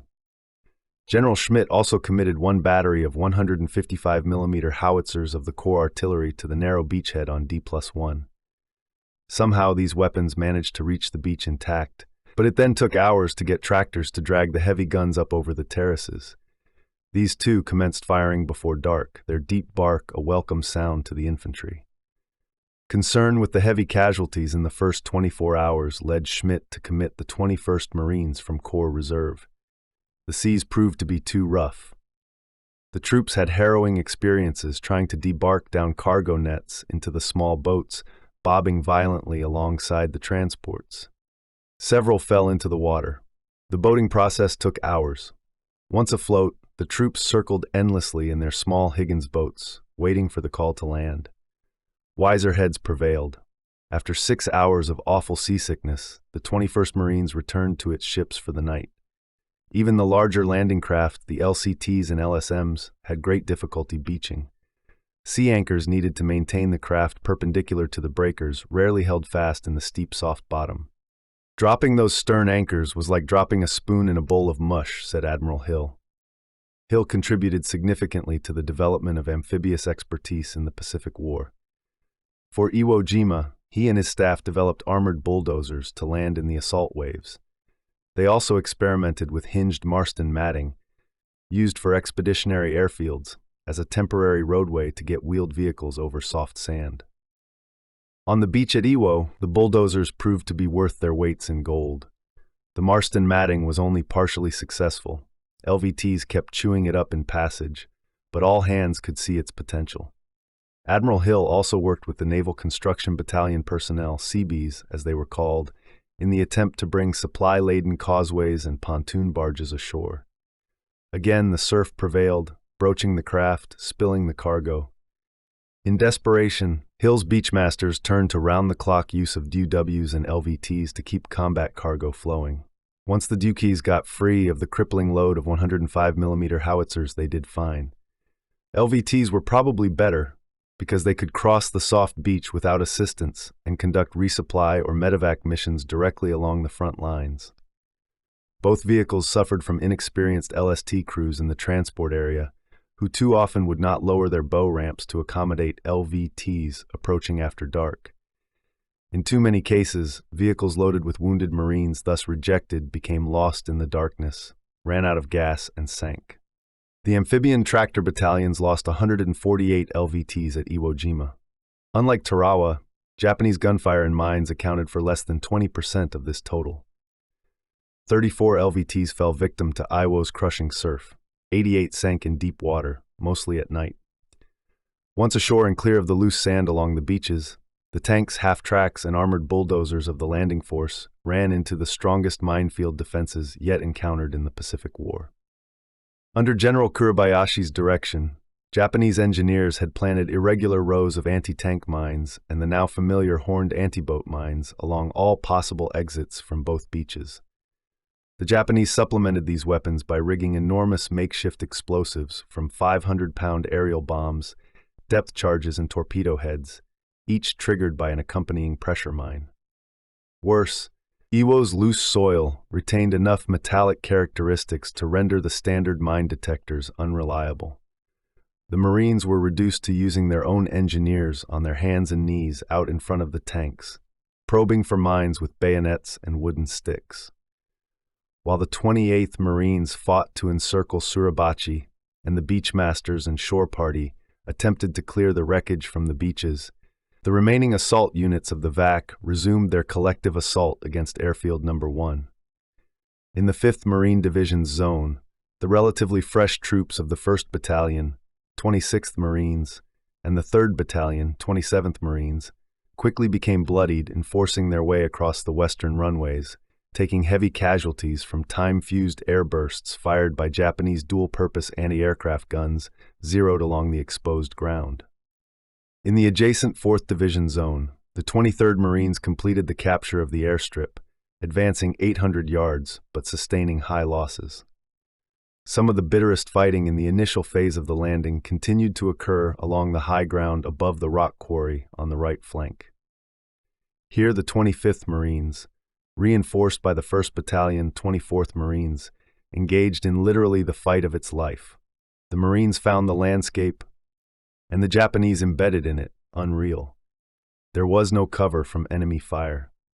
Japs dug in reinforced concrete pillboxes, laid down interlocking bands of fire that cut whole companies to ribbons. Camouflage hid all enemy positions. The high ground on either side was honeycombed with layer after layer of Jap emplacements. Their observation was perfect. Whenever a Marine made a move, the Japs would smother the area in a murderous blanket of fire. The second day of the battle had proven unsatisfactory on virtually every front. To cap off the frustration, when the 1st Battalion, 24th Marines, finally managed a breakthrough along the cliffs late in the day, their only reward was 2 back-to-back cases of friendly fire. An American airstrike inflicted 11 casualties. Misguided salvos from an unidentified gunfire support ship took down 90 more. Nothing seemed to be going right. The morning of the third day, Deeps 2, seemed to promise more of the same frustrations. Marines shivered in the cold wind and rain. Admiral Hill twice had to close the beach due to high surf and dangerous undertows. But during one of the grace periods, the 3rd Division's 21st Marines managed to come ashore, all of it extremely glad to be free of the hiving small boats. General Schmidt assigned it to the 4th Marine Division at first. The 28th Marines resumed its assault on the base of Suribachi, more slow, bloody fighting, seemingly boulder by boulder. On the west coast, the 1st Battalion, 28th Marines, made the most of field artillery and naval gunfire support to reach the shoulder of the mountain. Elsewhere, murderous Japanese fire restricted any progress to a matter of yards. Enemy mortar fire from all over the volcano rained down on the 2nd Battalion, 28th Marines, trying to advance along the eastern shore. Recalled Rifleman Richard Wheeler of the experience. It was terrible, the worst I can remember us taking. The Jap mortarmen seemed to be playing checkers and using us as squares. The Marines used weasels, handy little tracked vehicles making their first field appearance in this battle, to hustle forward flamethrower canisters and evacuate some of the many wounded. That night, the Amphibious Task Force experienced the only significant air attack of the battle. 50 kamikaze pilots from the 22nd Mata Special Attack Unit left Katori Air Base near Yokosuka and flung themselves against the ships on the outer perimeter of Iwo Jima. In desperate action that would serve as a prelude to Okinawa's fiery engagements, the kamikazes sank the escort carrier Bismarck C with heavy loss of life and damaged several other ships, including the veteran Saratoga, finally knocked out of the war. All 50 Japanese planes were expended. It rained even harder on the 4th morning, D+3. Marines scampering forward under fire would hit the deck, roll, attempt to return fire, only to discover that the loose volcanic grit had combined with the rain to jam their weapons. The 21st Marines, as the vanguard of the 3rd Marine Division, hoped for good fortune in its initial commitment after relieving the 23rd Marines. The regiment instead ran headlong into an intricate series of Japanese emplacements, which marked the southeastern end of the main Japanese defenses. The newcomers fought hard all day to scratch and claw an advance of 200 net yards. Casualties were disproportionate. On the right flank, Lieutenant Colonel Chambers continued to rally the 3rd Battalion, 25th Marines, through the rough pinnacles above the rock quarry. As he strode about directing the advance of his decimated companies that afternoon, a Japanese gunner shot him through the chest. Chambers went down hard, thinking it was all over. I started fading in and out. I don't remember too much about it, except the frothy blood gushing out of my mouth. Then somebody started kicking the hell out of my feet. It was Headley saying, "Get up! You were hurt worse on Tulagi." Captain Headley knew Chambers's back. Sucking chest wound portended a grave injury. He sought to reduce his commander's shock until they could get him out of the line of fire. This took doing. Lieutenant Michael F. Kelleher, USNR, now the battalion surgeon, crawled forward with one of his corpsmen. Willing hands lifted Chambers on a stretcher. Kelleher and several others, bent double against the fire, carried him down the cliffs to the aid station, and eventually on board a DUW, making the evening's last run out to the hospital ships. All 3 battalion commanders in the 25th Marines had now become casualties. Chambers would survive to receive the Medal of Honor. Captain Headley would command the shot-up 3rd Battalion, 25th Marines, for the duration of the battle. By contrast, the 28th Marines on D+3 made commendable progress against Suribachi, reaching the shoulder at all points. Late in the day, combat patrols from the 1st Battalion, 28th Marines, and the 2nd Battalion, 28th Marines, linked up at Tobishi Point at the southern tip of the island. Recon patrols returned to tell Lieutenant Colonel Johnson that they found few signs of live Japanese along the mountain's upper slopes on the north side. At sundown, Admiral Spruance authorized Task Force 58 to strike Honshu and Okinawa, then retire to Ulithi to prepare for the Ryukyuan campaign. All 8 Marine Corps fighter squadrons thus left the Iwo Jima area for good. Navy pilots flying off the 10 remaining escort carriers would pick up the slack. Without slighting the skill and valor of these pilots, the quality of close air support to the troops fighting ashore dropped off after this date. The escort carriers, for one thing, had too many competing missions, namely combat air patrols, anti-submarine sweeps, searches for downed aviators, harassing strikes against neighboring Chichijima. Marines on Iwo Jima complained of slow response time to air support requests, light payloads, and high delivery altitudes. The Navy pilots did deliver a number of napalm bombs. Many of these failed to detonate, although this was not the fault of the aviators. The early napalm bombs were simply old wing tanks filled with the mixture, activated by unreliable detonators. The Marines also grew concerned about these notoriously inaccurate area weapons being dropped from high altitudes. By Friday, 23rd of February, the 28th Marines stood poised to complete the capture of Mount Suribachi. The honor went to the 3rd Platoon, Company E, 2nd Battalion, 28th Marines, under the command of 1st Lieutenant Harold G. Schreer, the company executive officer. Lieutenant Colonel Johnson ordered Schreer to scale the summit, secure the crater, and raise a 50-foot American flag for all to see. Schreer led his 40-man patrol forward at 0800. The regiment had done its job blasting the dozens of pillboxes with flame and demolitions, rooting out snipers, knocking out the masked batteries. The combined arms pounding by planes, field pieces, and naval guns the past week had likewise taken its toll on the defenders. Those who remained popped out of holes and caves to resist Schreer's advance, only to be cut down. The Marines worked warily up the steep northern slope, sometimes resorting to crawling on hands and knees. Part of the enduring drama of the Suribachi flag raising was the fact that it was observed by so many people. Marines all over the island could track the progress of the tiny column of troops during its ascent. Likewise, hundreds of binoculars from the ships offshore watched Schreer's Marines climbing ever upward. Finally, they reached the top and momentarily disappeared from view. Those closest to the volcano could hear distant gunfire. Then, at 10:20, there was movement on the summit, Suddenly the stars and stripes fluttered bravely. Lusty cheers rang out from all over the southern end of the island.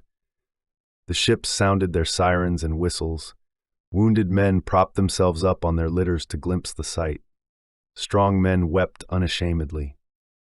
Navy Secretary Forrestal, thrilled by the sight, turned to Holland Smith and said, "The raising of that flag means a Marine Corps for another 500 years."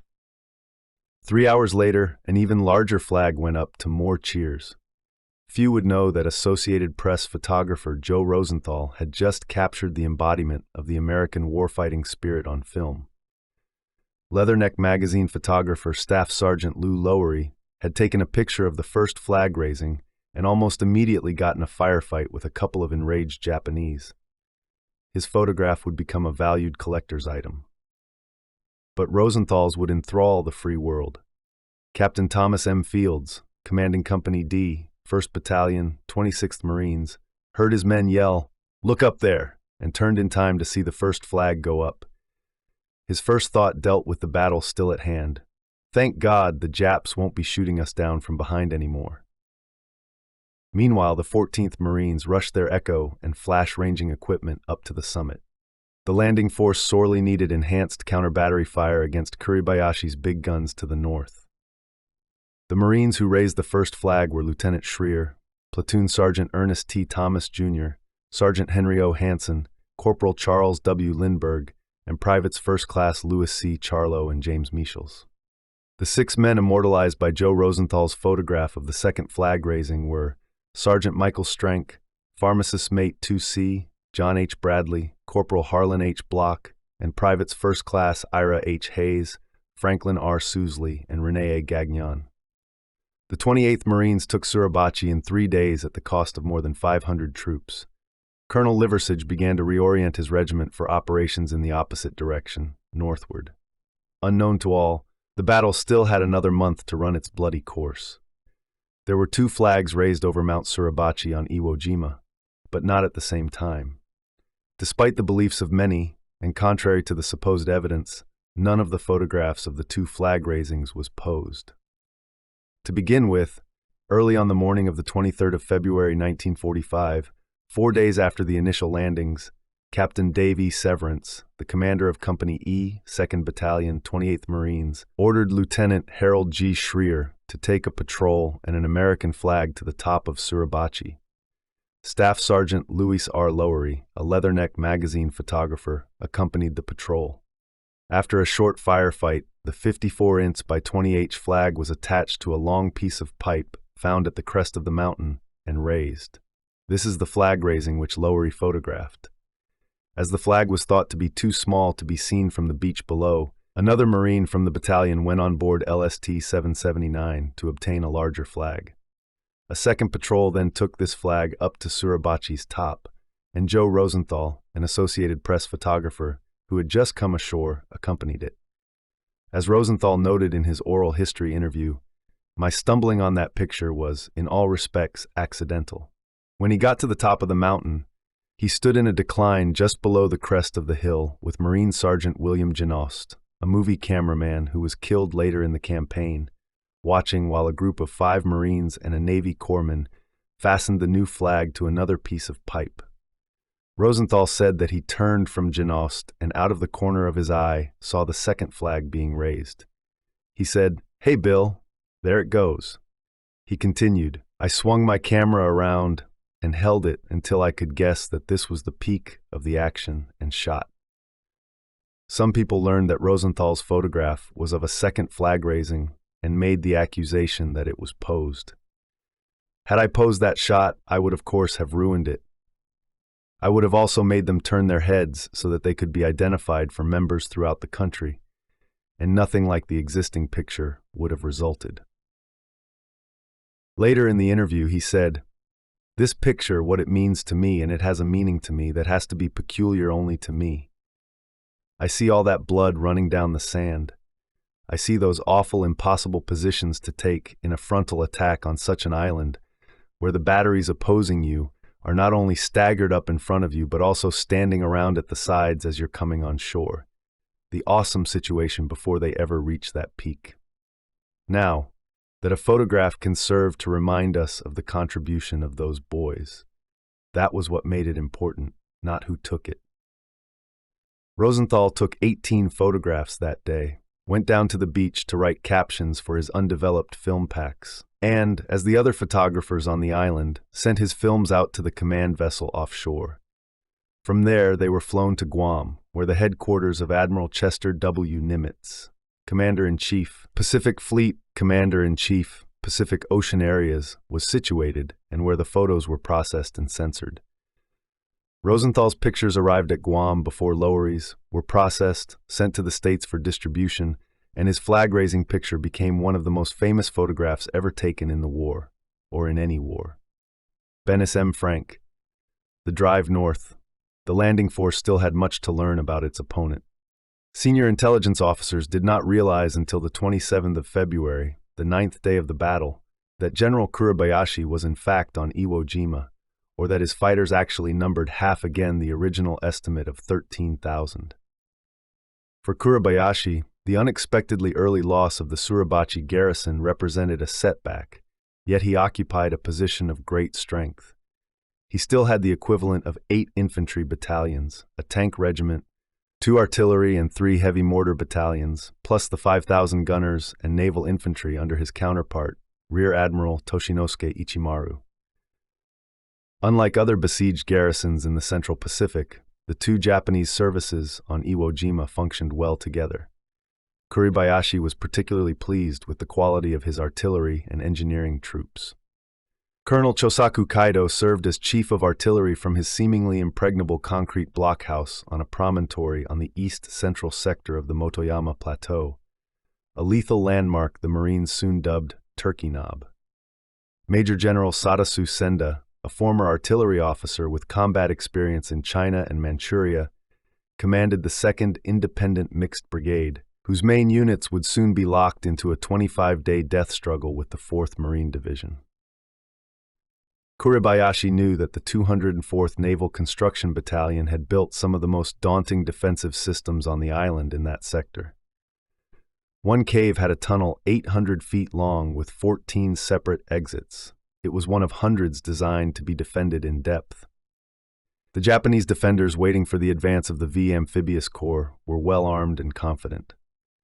Occasionally, Kuribayashi authorized company-sized spoiling attacks to recapture lost terrain or disrupt enemy assault preparations. These were not suicidal or sacrificial. Most were preceded by stinging artillery and mortar fires and aimed at limited objectives. Kuribayashi's iron will kept his troops from large-scale, wasteful banzai attacks until the last days. One exception occurred the night of 8th of March, when General Senda grew so frustrated at the tightening noose being applied by the 4th Marine Division that he led 800 of his surviving troops in a ferocious counterattack. Finally, given a multitude of open targets, the Marines cut them down in a lingering melee. For the first week of the drive north, the Japanese on Iwo Jima actually had the attacking Marines outgunned. Japanese 150mm howitzers and 120mm mortars were superior to most of the weapons of the landing force. The Marines found the enemy direct fire weapons to be equally deadly, especially the dual-purpose anti-aircraft guns and the 47mm tank guns, buried and camouflaged up to their turrets. "The Japs could snipe with those big guns," said retired Lieutenant General Don J. Robertson. The defenders also had the advantage of knowing the ground. Not surprisingly, most casualties in the first 3 weeks of the battle resulted from high explosives: mortars, artillery, mines, grenades, and the hellacious rocket bombs. Time correspondent Robert Sherrod reported that the dead at Iwo Jima, both Japanese and American, had one thing in common. They all died with the greatest possible violence. Nowhere in the Pacific War had I seen such badly mangled bodies. Many were cut squarely in half. Close combat was rough enough. On Iwo Jima, the stress seemed endless, because for a long time the Marines had no secure rear area in which to give shot-up troop units a respite. Kuribayashi's gunners throughout the Motoyama Plateau could still bracket the beaches and airfields. The enormous spigot mortar shells and rocket bombs still came tumbling out of the sky. Japanese infiltrators were drawn to softer targets in the rear. anti-personnel mines, and booby traps, encountered here on a large scale for the first time in the Pacific, seemed everywhere. Exhausted troop units would stumble out of the front lines seeking nothing more than a helmet full of water in which to bathe and a deep hole in which to sleep. Too often the men had to spend their rare rest periods repairing weapons, humping ammo, dodging major caliber incoming, or having to repel yet another nocturnal Japanese probe. General Schmidt planned to attack the Japanese positions in the north with 3 divisions abreast, the 5th on the left, the 3rd in the center, and the 4th on the right along the east coast. The drive north officially began on D+5, the day after the capture of Suribachi. Prep fires along the high ground immediately north of the 2nd airfield extended for a full hour. Then 3 regimental combat teams moved out abreast, the 26th Marines on the left, the 24th Marines on the right, and the 21st Marines again in the middle. For this attack, General Schmidt consolidated the Sherman tanks of all 3 divisions into one armored task force, commanded by Lieutenant Colonel William R. Rip Collins. It would be the largest concentration of Marine tanks in the war, virtually an armored regiment. The attack plan seemed solid. The Marines soon realized they were now trying to force passage through Kuribayashi's main defensive belt. The well-coordinated attack degenerated into desperate, small-unit actions all along the front. The 26th Marines on the left, aided by the tanks, gained the most yardage, but it was all relative. The airfield runways proved to be lethal killing zones. Marine tanks were bedeviled by mines and high-velocity direct-fire weapons all along the front. On the right flank, Lieutenant Colonel Alexander A. Vandegrift, Jr., son of the commandant, became a casualty. Major Doyle A. Stout took command of the 3rd Battalion, 24th Marines. During the fighting on D+5, General Schmidt took leave of Admiral Hill and moved his command post ashore from the Amphibious Force flagship Auburn. Colonel Howard N. Kenyon led his 9th Marines ashore and into a staging area. With that, General Erskine moved the command post of the 3rd Marine Division ashore. The 21st Marines reverted to its parent command. Erskine's artillery regiment, the 12th Marines under Lieutenant Colonel Raymond F. Christ, Jr., continued to land for the next several days. Schmidt now had 8 infantry regiments committed. Holland Smith still retained the 3rd Marines and Expeditionary Troops Reserve. Schmidt made the first of several requests to Smith for release of this seasoned outfit. The V Amphibious Corps had already suffered 6,845 casualties. The next day, D+6, 25th of February, provided little relief in terms of Japanese resistance. Small groups of Marines, accompanied by tanks, somehow made it across the runway, each man harboring the inescapable feeling he was alone in the middle of a gigantic bowling alley. Sometimes holding newly gained positions across the runway proved more deadly than the process of getting there. Resupply became nearly impossible. Tanks were invaluable. Many were lost. Schmidt this day managed to get on shore the rest of his corps artillery, 2 battalions of 155mm howitzers under Colonel John S. Letcher. Well-directed fire from these heavier field pieces eased some of the pressure. So did call fire from the cruisers and destroyers assigned to each maneuver unit. But the Marines expressed disappointment in their air support. The 3rd Marine Division complained that the Navy's assignment of 8 fighters and 8 bombers on station was entirely inadequate. By noon on this date, General Cates sent a message to Schmidt requesting that the Strategic Air Force in the Marianas replace Navy air support immediately.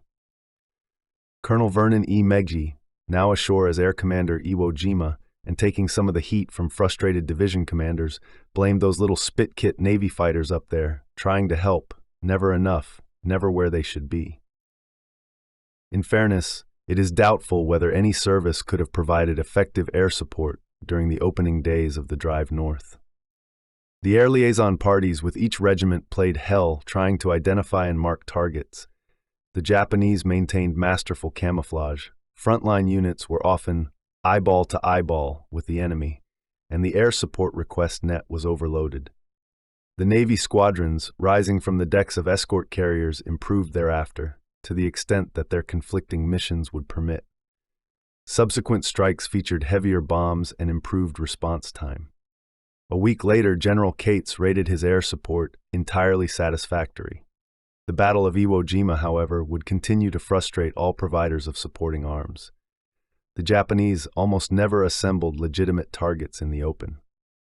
The Japs weren't on Iwo Jima, said Captain Fields of the 26th Marines. They were in Iwo Jima. Richard Wheeler, who survived service with the 28th Marines and later wrote 2 engrossing books about the battle, pointed out this phenomenon. This was surely one of the strangest battlefields in history, with one side fighting wholly above the ground and the other operating almost wholly within it.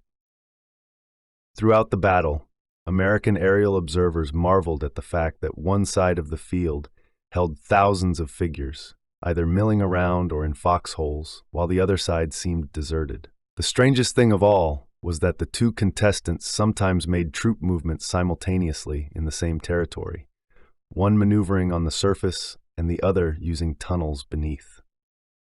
As the Marines struggled to wrest the second airfield from the Japanese, the commanding terrain features rising to the north caught their attention. Some would become known by their elevations, but others would take the personality and nicknames assigned by the attackers. Hence, the 4th Marine Division would spend itself attacking Hill 382, the amphitheater, and Turkey Knob. The 5th Division would earn its spurs and lose most of its invaluable cadre of veteran leaders attacking Nishi Ridge and Hills 362A and 362B, then end the fighting in the gorge. The 3rd Division would focus first on Hills Peter and 199 Obo, just north of the 2nd Airfield, then the heavily fortified Hill 362C beyond the 3rd Airstrip, and finally the moonscape jungle of stone which would become known as Kushman's Pocket. Lieutenant Colonel Robert E. Kushman, Jr., a future commandant, commanded the 2nd Battalion, 9th Marines at Iwo Jima. Kushman and his men were veterans of heavy fighting in Guam, yet they were appalled by their first sight of the battlefield. Wrecked and burning Sherman tanks dotted the airstrips. A stream of casualties flowed to the rear. The machine gun fire was terrific. Kushman mounted his troops on the surviving tanks and roared across the field. There they met the same reverse-slope defenses which had plagued the 21st Marines. Securing the adjoining 2 small hills, Peter and 199 Obo, took the 3rd Marine Division 3 more days of intensely bitter fighting. General Schmidt, considering the 3rd Division attack in the center to be his main effort, provided priority fire support from Corps artillery and directed the other 2 divisions to allocate half their own regimental fire support to the center. None of the commanders was happy with this. Neither the 4th Division, taking heavy casualties in the amphitheater as it approached Hill 382, nor the 5th Division, struggling to seize Nishi Ridge, wanted to dilute their organic fire support, nor was General Erskine pleased with the results. The main effort, he argued, should clearly receive the main fire. Schmidt never did solve this problem. His corps artillery was too light. He needed twice as many battalions and bigger guns, up to 8-inch howitzers, which the Marine Corps had not yet fielded. He had plenty of naval gunfire support available and used it abundantly, but unless the targets lay in ravines facing to the sea, he lost the advantage of direct, observed fire. Schmidt's problems of fire support distribution received some alleviation on the 26th of February when 2 Marine observation planes flew in from the escort carrier Wake Island, the first aircraft to land on Iwo's recaptured and still fire-swept main airstrip. These were Stinson OY single-engine observation planes, nicknamed Grasshoppers, of Lieutenant Tom Rosga's Marine Observation Squadron 4, and they were followed the next day by similar planes from Lieutenant Roy G. Miller's VMO-5. The intrepid pilots of these frail craft had already had an adventurous time in the waters off Iwo Jima. Several had been launched precariously from the experimental Brody catapult on LST-776, like a peanut from a slingshot. All 14 of the planes of these 2 observation squadrons would receive heavy Japanese fire in battle, not only while airborne, but also while being serviced on the airstrips as well. Yet these 2 squadrons would fly nearly 600 missions in support of all 3 divisions. Few units contributed so much to the eventual suppression of Kuribayashi's deadly artillery fire. In time, the mere presence of these small planes overhead would influence Japanese gunners to cease fire and button up against the inevitable counter-battery fire to follow. Often the pilots would undertake pre-dawn or dusk missions simply to extend this protective umbrella over the troops. Risky flying given Iwo's unlit fields and constant enemy sniping from the adjacent hills. The 4th Marine Division finally seized Hill 382, the highest point north of Suribachi, but continued to take heavy casualties moving through the amphitheater against Turkey Knob. The 5th Division overran Nishi Ridge, then bloodied itself against Hill 362A's intricate defenses. Said Colonel Thomas A. Warnham, commanding the 27th Marines, of these defenses, "They had interlocking bands of fire, the likes of which you never saw." General Cates redeployed the 28th Marines into this slugfest. On the 2nd of March, a Japanese gunner fired a high-velocity shell which killed Lieutenant Colonel Chandler Johnson immediately, 1 week after his glorious seizure of Suribachi's summit. The 28th Marines captured Hill 362A at the cost of 200 casualties. On the same day, Lieutenant Colonel Lowell E. English, commanding the 2nd Battalion 21st Marines, went down with a bullet through his knee. English was bitter. His battalion was being rotated to the rear. We had taken very heavy casualties and were pretty well disorganized. I had less than 300 men left out of the 1,200 I came ashore with. English then received orders to turn his men around and plug a gap in the front lines. It was an impossible order.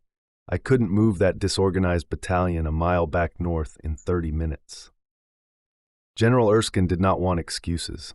"You tell that damned English he'd better be there," he told the regimental commander.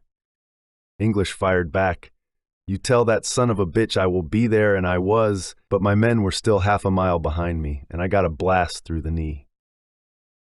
On the left flank, the 26th Marines mounted its most successful and bloodiest attack of the battle, finally seizing Hill 362B. The day-long struggle cost 500 Marine casualties and produced 5 Medals of Honor. For Captain Frank C. Caldwell, commanding Company F, 1st Battalion 26th Marines, it was the worst single day of the battle. His company suffered 47 casualties in taking the hill, including the 1st Sergeant and the last of the original platoon commanders. Overall, the first 9 days of the V Amphibious Corps drive north had produced a net gain of about 4,000 yards at the staggering cost of 7,000 American casualties. Several of the pitched battles, Airfield No. 2, Hill 382, Hill 362B, for example, would of themselves warrant a separate commemorative monograph. The fighting in each case was as savage and bloody as any in Marine Corps history. This was the general situation previously described at the unsuspected turning point on the 4th of March, when despite sustaining frightful losses, the Marines had chewed through a substantial chunk of Kuribayashi's main defenses, forcing the enemy commander to shift his command post to a northern cave. This was the afternoon the first crippled B-29 landed. In terms of American morale, it could not have come at a better time. General Schmidt ordered a general stand-down on the 5th of March to enable the exhausted assault forces a brief respite and the opportunity to absorb some replacements. The issue of replacement troops during the battle remains controversial, even half a century later. General Schmidt, now faced with losses approaching the equivalent of 1 entire division, again urged General Smith to release the 3rd Marines. While each division had been assigned a replacement draft of several thousand Marines, Schmidt wanted the cohesion and combat experience of Colonel James M. Stewart's regimental combat team. Holland Smith believed that the replacement drafts would suffice, presuming that each man in these hybrid units had received sufficient infantry training to enable his immediate assignment to frontline outfits. The problem lay in distributing the replacements in small, arbitrary numbers, not as teamed units, to fill the gaping holes in the assault battalions. The new men, expected to replace invaluable veterans of the Pacific War, were not only new to combat, but they also were new to each other, an assortment of strangers lacking the life-saving bonds of unit integrity. "They get killed the day they go into battle," said one division personnel officer in frustration. Replacement losses within the first 48 hours of combat were, in fact, appalling. Those who survived, who learned the ropes and established a bond with the veterans, contributed significantly to the winning of the battle. The division commanders, however, decried the wastefulness of this policy and urged unit replacements by the veteran battalions of the 3rd Marines. As General Erskine recalled, "I asked the question of Kelly Turner and Holland Smith, and the usual answer was, 'You got enough Marines on the island now. There are too damn many here.' I said, 'The solution is very easy. Some of these people are very tired and worn out, so take them out and bring in the 3rd Marines.' And they practically said, 'You keep quiet, we've made the decision.' And that was that." Most surviving senior officers agreed that the decision not to use the 3rd Marines at Iwo Jima was ill-advised and costly. But Holland Smith never wavered.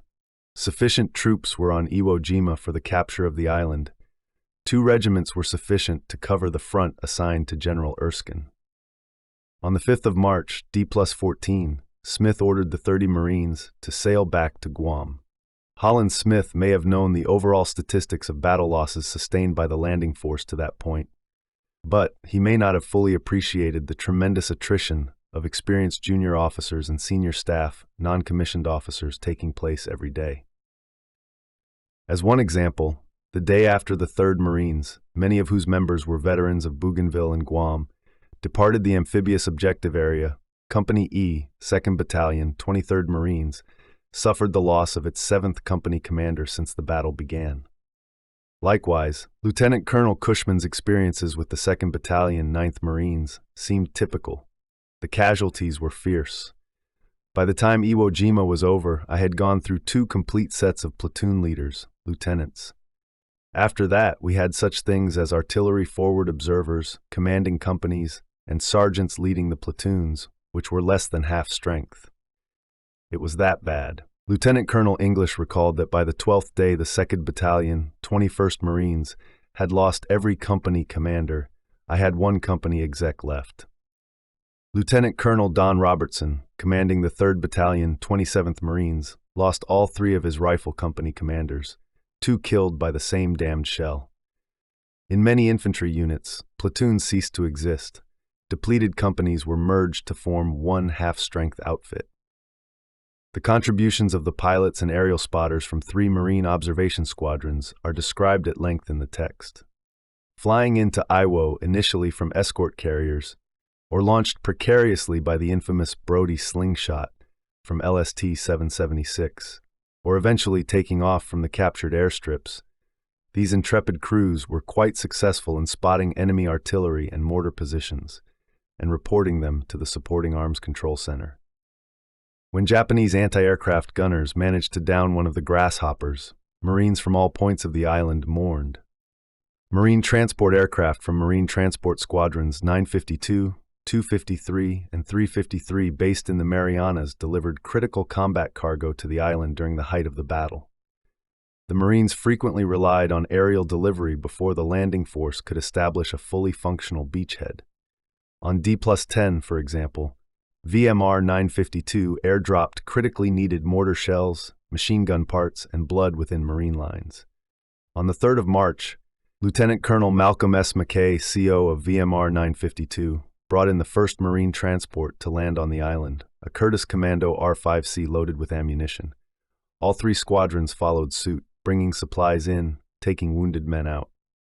On the 8th of March, Marine Torpedo Bomber Squadron 242 flew into Iwo Jima from Tinian to assume responsibility for day and night anti-submarine patrols from the departing escort carrier force. Colonel Vernon E. Meiji, USMC, had the distinction of commanding the 1st Landing Force Air Support Control Unit, a milestone in the evolution of amphibious command and control of supporting arms. Meiji came ashore on D+5 with General Schmidt, but the offloading process was still in such disarray that he could not assemble his communications jeeps for another 5 days. This did little to deter Meiji. Using borrowed gear, he quickly moved inland, coordinating the efforts of the air liaison parties, encouraging the Navy pilots to use bigger bombs, and listening to the complaints of the assault commanders. Meiji's subsequent work in training and employing Army P-51 Mustang pilots in direct support was masterful. Before the battle's end, General Kuribayashi transmitted to Tokyo 19 lessons learned about the problems of defending against an American amphibious assault. One of these axioms said, "The enemy's air control is very strong. At least 30 aircraft are flying ceaselessly from early morning to night above this very small island." The bitter end. The American drive north continued after the 5th of March stand-down, but the going never got any easier. The nature of enemy fire changed. Fewer big guns and rockets, less observed fire from the highlands. But now the terrain grew uglier, deteriorating into narrow, twisted gorges wreathed in sulfur mists, lethal killing zones. Marine casualties continued to mount, but gunshot wounds began to outnumber high-explosive shrapnel hits. The persistent myth among some Marine units that Japanese troops were all nearsighted and hence poor marksmen ended for good at Iwo Jima. In the close quarters fighting among the badlands of northern Iwo Jima, Japanese riflemen dropped hundreds of advancing Marines with well-aimed shots to the head or chest. "Poor marksmen?" snorted Captain Caldwell of Company F, 1st Battalion, 26th Marines. "The Japs we faced all fired expert." Supporting arms coordination grew more effective during the battle. Colonel Buzz Letcher established what some have identified as the first Corps-level supporting arms coordination center, in which senior representatives of artillery, naval gunfire, and air support pooled their talents and resources. While Letcher lacked the manpower and communications equipment to serve as Corps artillery officer and simultaneously run a full-time SAC, his efforts represented a major advancement in this difficult art. So did Colonel Vernon McGee's Landing Force Air Support Control Unit, which worked in relative harmony with the fledgling SAC. Instances of friendly fire still occurred, perhaps inevitably on that crowded island, but positive control at the highest level did much to reduce the frequency of such accidents. In terms of response time, multiple source coordination probably worked better at the division level and below. Most infantry battalions, for example, had nothing but praise for the air liaison parties, shore fire control parties, and artillery forward observer teams which deployed with each maneuver unit. While the Marines remained angry at the paucity of the overall preliminary naval bombardment of Iwo Jima, all hands valued the continuous and responsive support received from D-Day onward. Many of the gunfire ships stood in close, frequently less than a mile offshore, to deliver along the flanks and front lines, and many took hits from masked Japanese coast defense batteries. There were literally no safe zones in or around the island. Two aspects of naval gunfire at Iwo Jima rate special mention. One was the extent to which the ships provided illumination rounds over the battlefield. Especially during the early days before landing, force artillery could assume the bulk of these missions. The second unique aspect was the degree of assistance provided by the smallest gunships, frequently modified landing craft armed with 4.2-inch mortars, rockets, or 20mm guns.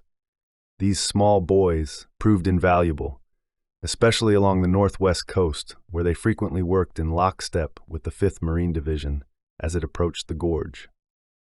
While the Marines comprised the bulk of the landing force at Iwo Jima, they received early and increasing support from elements of the U.S. Army.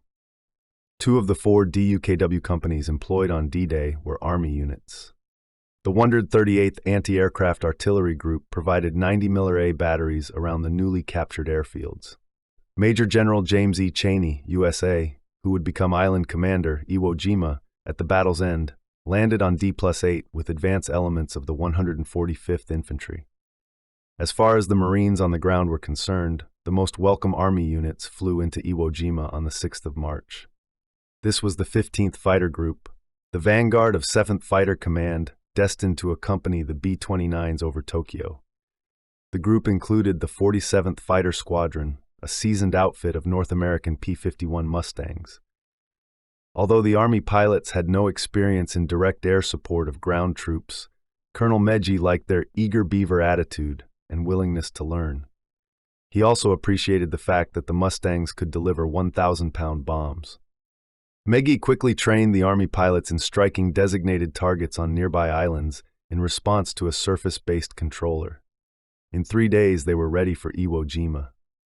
Meiji instructed the P-51 pilots to arm their bombs with 12-second delay fuses, attack parallel to the front lines, and approach from a 45-degree angle. Sometimes these tactics produce spectacular results, especially along the west coast, where the big bombs with delayed fuses blew the sides of entire cliffs into the ocean, exposing enemy caves and tunnels to direct fire from the sea. "The Air Force boys did a lot of good," said Meiji. With that, the escort carriers departed the area and left close air support to the 47th Fighter Squadron for the duration of the battle. While technically not a supporting arm, the field medical support provided the assault Marines primarily by the Navy was a major contributor to victory in the prolonged battle. The practice of integrating surgeons, chaplains, and corpsmen within the Fleet Marine Force units continued to pay valuable dividends. In many cases, company corpsmen were just as tough and combat-savvy as the Marines they accompanied. In all cases, a wounded Marine immediately knew his corpsman would move heaven and earth to reach him, bind his wounds, and start the long process of evacuation. Most Marines at Iwo Jima would echo the sentiments of Staff Sergeant Alfred Wood Thomas, a half-track platoon commander in the 25th Marines. "We had outstanding corpsmen. They were just like family." Unfortunately, the luxury of having first-rate medical assistance so close to the front lines took a terrible toll. 23 doctors and 827 corpsmen were killed or wounded at Iwo Jima, a casualty rate twice as high as Bloody Saipan. Rarely had combat medical support been so thoughtfully prepared and provided as at Iwo Jima. Beyond the crude aid stations, further toward the rear, Navy and Army field hospitals arose. Some Marines would be wounded, receive treatment in a field hospital tent, recuperate in a bunker, and return to the lines, often to receive a second or third wound. The more seriously wounded would be evacuated off the island, either by direct air to Guam or via one of several fully staffed hospital ships which operated around the clock within the amphibious objective area. Within the first month of the fighting on Iwo Jima, 13,737 wounded Marines and corpsmen were evacuated by hospital ship, another 2,449 by airlift. For a wounded Marine, the hazardous period came during the first few minutes after he went down.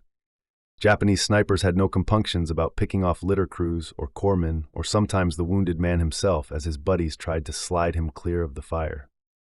One of the most celebrated examples of casualty evacuation occurred after a Japanese sniper shot Corporal Edwin J. Canner, a rocket truck crew chief in the 4th Marine Division, through the abdomen. The rocket trucks always drew an angry fusillade of counter-battery fire from the Japanese, and Canner's friends knew they had to get him away from the launch site fast.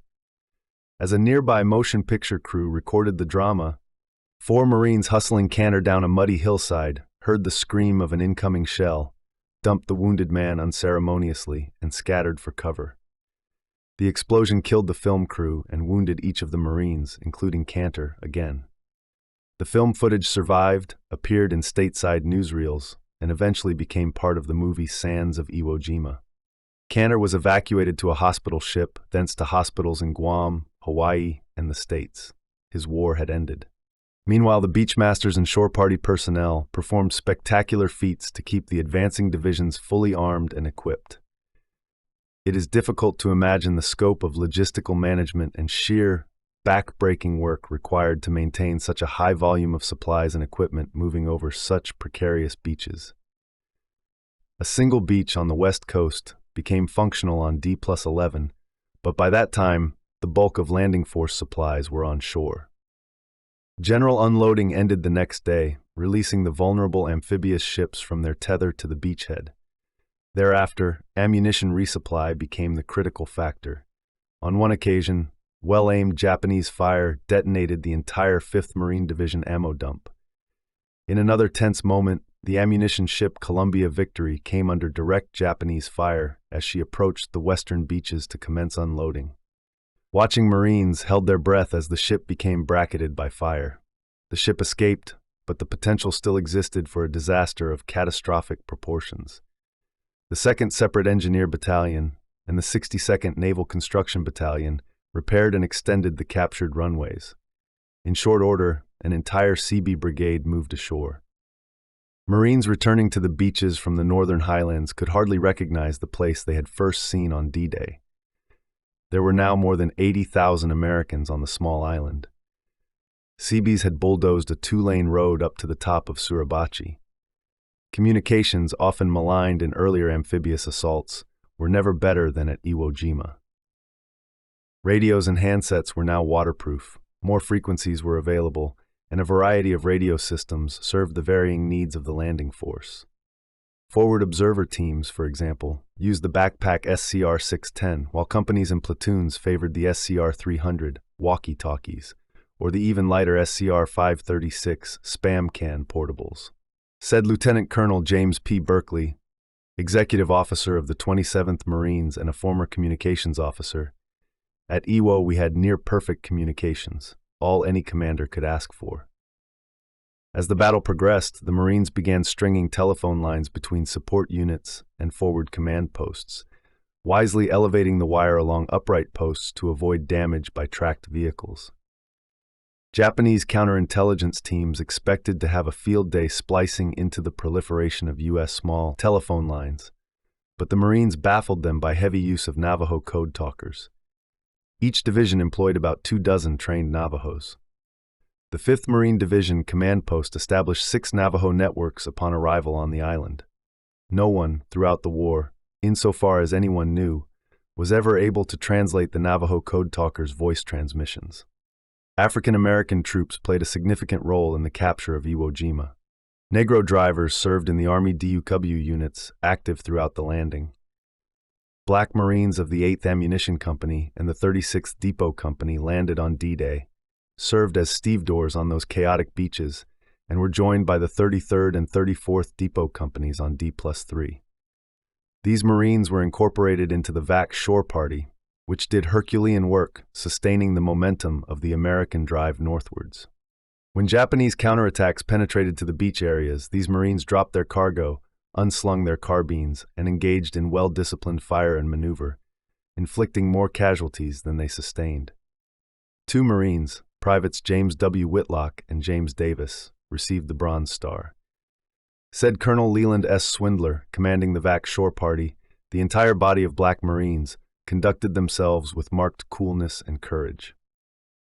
News media coverage of the Iwo Jima battle was extensive and largely unfettered.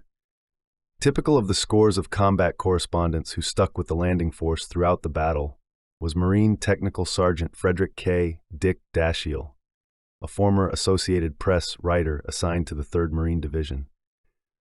Although downright scared sometimes and filled with horror often, Dashiell stood the test, for he wrote 81 frontline communiques, pounding out news releases on his portable typewriter on the edge of his foxhole.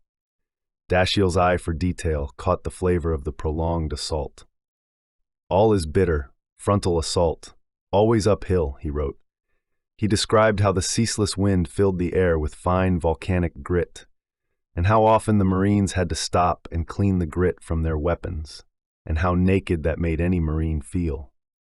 Most Marines were exhausted at this point in the battle. Occasional hot food delivered close behind the front lines, or more frequently fresh fruit and milk from the nearby ships, helped morale some. So did watching more and more crippled B-29s soar in for emergency landings, often 2 or 3 a day. "It felt good to see them land," said Sergeant James Doc Lindsay, a squad leader in Company G, 2nd Battalion, 25th Marines. "You knew they'd just come from Tokyo." General Erskine came down with pneumonia during this period, but refused to be evacuated.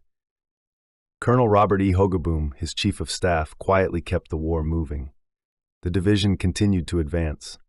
When Erskine recovered, Hogaboom adjusted accordingly. The two were a highly effective team. Erskine had long sought the opportunity to conduct a battalion-sized night operation. It rankled him that throughout the war, the Americans seemed to have conceded the night to the Japanese. When Hill 362C continued to thwart his advance, Erskine directed a pre-dawn advance devoid of the trappings of prep fires, which always seemed to identify the time and place of attack. The distinction of making this unusual assault went to Lieutenant Colonel Harold C. Bing Bohm, commanding the 3rd Battalion, 9th Marines. Unfortunately, this battalion was new to this particular sector and received the attack order too late the previous day to reconnoiter effectively. The absence of advance orientation notwithstanding, the battalion crossed the line of departure promptly and silently at 500 and headed for Hill 362C. The unit attained total surprise along its axis of advance. Before the sleepy Japanese knew it, the battalion had hurried across 500 yards of broken ground, sweeping by the outposts and roasting the occasional strongpoint with flamethrowers. Then it was Boehm's turn to be surprised. Daylight revealed his battalion had captured the wrong hill, an intermediate objective. Hill 362C still lay 250 yards distant. Now he was surrounded by a sea of wide-awake and furiously counterattacking Japanese infantry. Boehm did what seemed natural. He redeployed his battalion and attacked towards the original objective. This proved very rough going and took much of the day. But before dark, the 3D Battalion, 9th Marines, stood in sole possession of Hill 362C, one of Kuribayashi's main defensive anchors. Boehm's success, followed shortly by General Senda's costly counterattack against the 4th Marine Division, seemed to represent another turning point of the battle. On D+18, a patrol from the 3D Marine Division reached the northeast coast. The squad leader filled a canteen with salt water and sent it back to General Schmidt, marked, "For inspection, not consumption." Schmidt welcomed the symbolism. The next day, the 4th Marine Division finally pinched out Turkey Knob, moving out of the amphitheater towards the east coast. The end seemed tantalizingly close, but the intensity of Japanese resistance hardly waned. Within the 5th Marine Division's zone in the west, the 2nd Battalion, 26th Marines, was reporting an aggregate casualty rate approaching 70%. General Rocky warned of a state of extreme exhaustion and fatigue. The division commanders began to look elsewhere for relief of their shot-up battalions. In the 4th Marine Division, General Cates formed a provisional battalion under Lieutenant Colonel Melvin L. Krulowich, which conducted a series of attacks against the many bypassed enemy positions. The term mopping up, as applied to Iwo Jima, whether by service troops or subsequent Army garrison units, should be considered relative. Many pockets of Japanese held out indefinitely, well-armed and defiant to the end. Rooting them out was never easy. Other divisions used cannoneers, pioneers, motor transport units, and Amtrackers as light infantry units, either to augment frontline battalions or conduct combat patrols throughout rear areas. By this time, however, the extreme rear area at Iwo had become overconfident. Movies were being shown every night. Ice cream could be found on the beach. Men swam in the surf and slept in tents. This all provided a false and deadly sense of security. Not very far to the north, Lieutenant Colonel Kushman's 2nd Battalion, 9th Marines, became engaged in a sustained battle in extremely broken terrain east of the 3rd Airfield. The Marines eventually encircled the Japanese positions, but the battle for Kushman's pocket raged on. As the battalion commander reported the action, the enemy position was a maze of caves, pillboxes, emplaced tanks, stone walls, and trenches. We beat against this position for 8 continuous days, using every supporting weapon. The core, main objective of the sector still remained. The battalion was exhausted. Almost all leaders were gone, and the battalion numbered about 400, including 350 replacements. Kushman's 2nd Battalion, 9th Marines, was relieved, but other elements of the 9th and 21st Marines, equally exhausted, had just as difficult a time. Erskine truly had no reserves. He called Kushman back into the pocket. By the 16th of March, Japanese resistance in this thicket of jumbled rocks ended. The 4th Marine Division, meanwhile, poured over the hills along the east, seizing the coast road and blasting the last Japanese strongpoints from the rear. 90% of Iwo Jima now lay in American hands. Radio Tokyo carried the mournful remarks of Prime Minister Kuniaki Koiso, who announced the fall of Iwo Jima as the most unfortunate thing in the whole war situation. General Smith took the opportunity to declare victory and conduct a flag-raising ceremony. With that, the old warhorse departed. Admiral Turner had sailed previously. Admiral Hill and General Schmidt finally had the campaign to themselves. Survivors of the 4th Division began backloading on board ship, their battle finally over. The killing continued in the north. The 5th Marine Division entered the gorge, an 800-yard pocket of incredibly broken country which the troops would soon call Death Valley. Here, General Kuribayashi maintained his final command center in a deep cave. Fighting in this ungodly landscape provided a fitting end to the battle. 9 endless days of cave-by-cave assaults with flamethrowers and demolitions. Combat engineers used 8,500 tons of explosives to detonate one huge fortification. Progress was slow and costlier than ever. General Rocky's drained and depleted regiments lost one more man with every 2 yards gained. To ease the pressure, General Schmidt deployed the 3rd Marine Division against Kitano Point in the 5th Division Zone. Colonel Hartnell J. Withers directed the final assault of his 21st Marines against the extreme northern tip of the island. General Erskine, pneumonia be damned, came forward to look over his shoulder. The 21st Marines could see the end, and their momentum proved irresistible. In half a day of sharp fighting, they cleared the point of the last defenders. Erskine signaled Schmidt, "Kitano Point is taken." Both divisions made serious efforts to persuade Kuribayashi to surrender during these final days, broadcasting appeals in Japanese, sending personal messages praising his valor and urging his cooperation. Kuribayashi remained a samurai to the end. He transmitted one final message to Tokyo, saying, "We have not eaten or drunk for 5 days, but our fighting spirit is still running high. We are going to fight bravely to the last." Imperial headquarters tried to convey the good news to him that the emperor had approved his promotion to full general.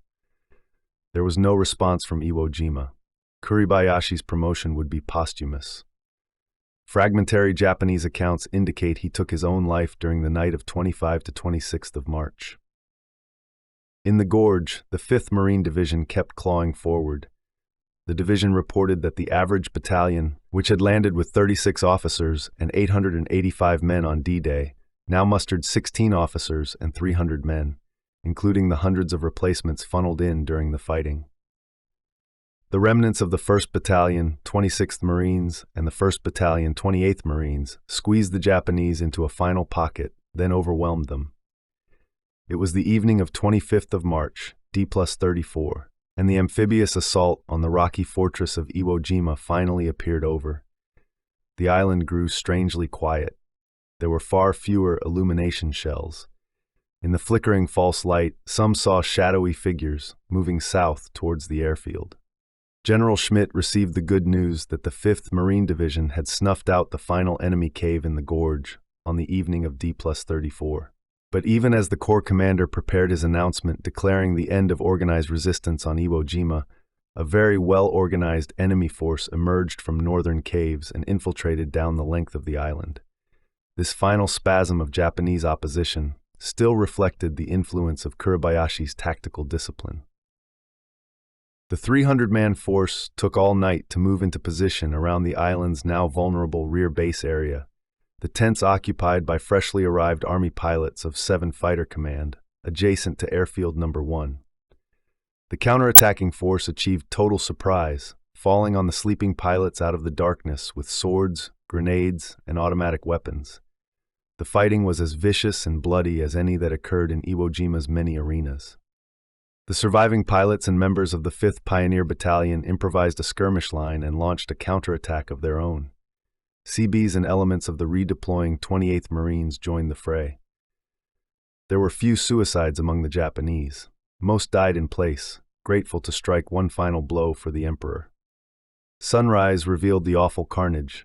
300 dead Japanese, more than 100 slain pilots, Seabees, and pioneers, and another 200 American wounded. It was a grotesque closing chapter to 5 continuous weeks of savagery. The 5th Marine Division and the 21st Marines wasted no time in backloading on board amphibious ships. The 9th Marines, last of the VAC maneuver units to land, became the last to leave, conducting 2 more weeks of ambushes and combat patrols. The 147th Infantry inherited more of the same.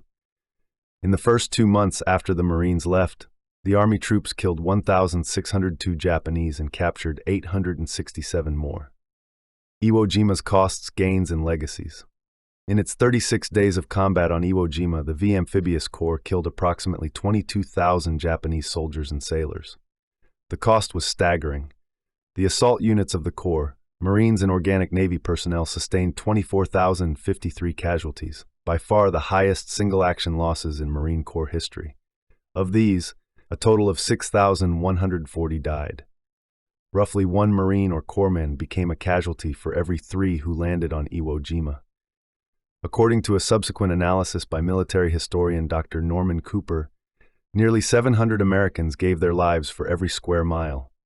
For every plot of ground the size of a football field, an average of more than 1 American and 5 Japanese were killed and 5 Americans wounded. The assault infantry units bore the brunt of these losses. Captain William T. Ketchum's Company Verse, 3rd Battalion, 24th Marines, landed on D-Day with 133 Marines in the 3 rifle platoons.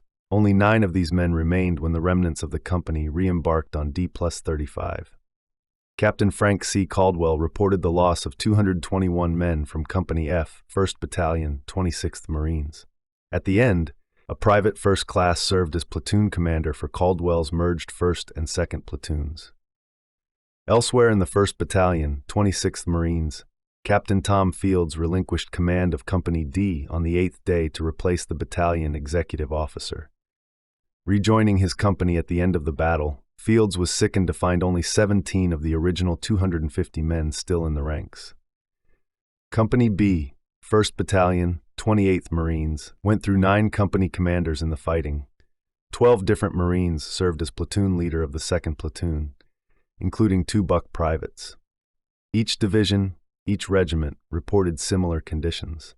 As the extent of the losses became known in the press, the American public reacted with shock and dismay as they had 14 months earlier at Tarawa.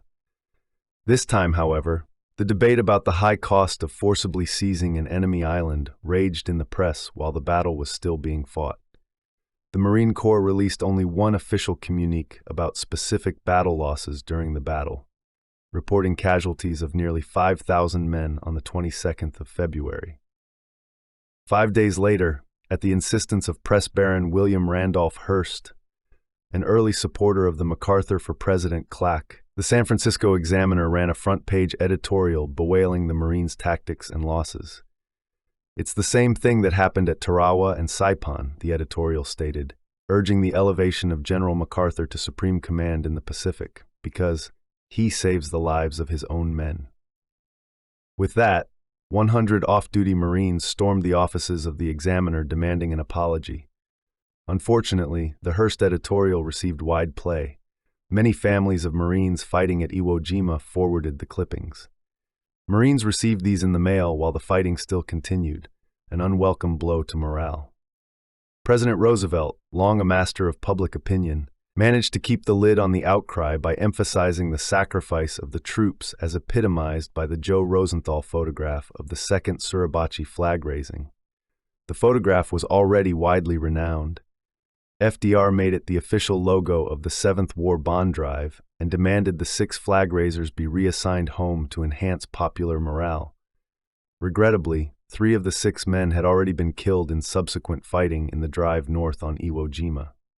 The Joint Chiefs of Staff looked appraisingly at Iwo Jima's losses. No one questioned the objective. Iwo Jima was an island that categorically had to be seized if the strategic bombing campaign was ever going to be effective. The island could therefore not be bypassed or leapfrogged. There is considerable evidence that the Joint Chiefs considered the use of poison gas during the Iwo Jima planning phase. Neither Japan nor the United States had signed the international moratorium. There were no civilians on the island. The Americans had stockpiles of mustard gas shells in the Pacific Theater. But President Roosevelt scotched these considerations quickly. America, he declared, would never make first use of poison gas. In any case, the use of poison gas on an area as relatively small as Iwo Jima, whose prevailing winds would quickly dissipate the gas fumes, became moot. This left the landing force with no option but a frontal amphibious assault against the most heavily fortified island America ever faced in the war. On the other hand, seizure of Iwo Jima provided significant strategic benefits. Symbolically, the Marines raised the flag over Mount Suribachi on the same day that General MacArthur entered Manila. The parallel capture of the Philippines and Iwo Jima, followed immediately by the invasion of Okinawa, accelerated the pace of the war, bringing it at long last to Japan's doorstep. The three campaigns convincingly demonstrated to the Japanese high command that the Americans now had the capability and the will to overwhelm even the most stoutly defended islands. Kyushu and Honshu would be next. Iwo Jima in American hands produced immediate and highly visible benefits to the strategic bombing campaign. Marines fighting on the island were reminded of this mission time and again as crippled B-29 superforts flew in from Honshu. The capture of Iwo Jima served to increase the operating range, payload, and survival rate of the big bombers. The monthly tonnage of high explosives dropped on Imperial Japan by B-29s based in the Marianas increased 11-fold in March alone. As early as 7th of April, a force of 80 P-51 Mustangs of 7 Fighter Command took off from Iwo Jima to escort B-29s striking the Nakajima aircraft engine plant in Tokyo. But the Army Air Force valued Iwo Jima most of all as an emergency landing field. By war's end, a total of 2,251 B-29s made forced landings on the island. This figure represented 24,761 flight crewmen, many of whom would have perished at sea without the availability of Iwo Jima as a safe haven.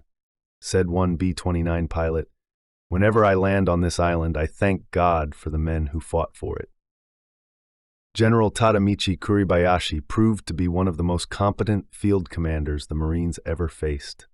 He displayed a masterful grasp of the principles of simplicity and economy of force, made maximum use of Iwo's forbidding terrain, employed his artillery and mortars with great skill, and exercised command with an iron will virtually to the end. He was also a realist. Without hope of even temporary naval or air superiority, he knew he was doomed from the start.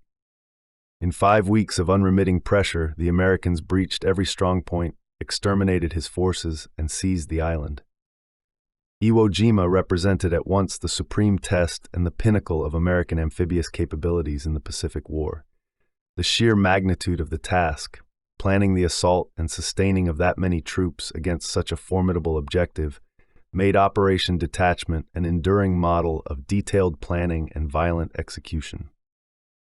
Here, the element of surprise was not available to the attacker. Yet the speed of the American landing and the toughness with which assault units withstood the withering barrages astounded the Japanese defenders. The landing on Iwo was the epitome of everything we'd learned over the years about amphibious assaults, said Colonel Warnham of the 27th Marines. Bad as the enemy fire became on D-Day, there were no reports of issue in doubt. Lieutenant Colonel Gaylor compared Iwo Jima with his Guadalcanal experience. Then it was, can we hold? Here at Iwo Jima, the question was simply, when can we get it over? The ship-to-shore assault at Iwo was impressive enough, but the real measure of amphibious effectiveness can be seen in the massive, sustained logistical support which somehow flowed over those treacherous beaches. Not only did the Marines have all the ammunition and flamethrower refills they needed, around the clock, but they also had many of the less obvious necessities and niceties which marked this battle as different from its predecessors. Marines on Iwo had ample quantities of whole blood, some of it donated barely 2 weeks in advance, flown in, refrigerated, and available. The Marines also had mail call, unit newsletters, fresh water, radio batteries, fresh-baked bread, and prefabricated burial markers, thousands of them. Iwo Jima featured superior inter-service cooperation. The Navy Marine Corps team rarely functioned more efficiently. The Blue Water Navy continued to earn the respect of the Marines, especially on D2, when the flotilla of tiny LCI gunboats bravely attacked the coastal defense guns to protect the Navy and Marine frogmen.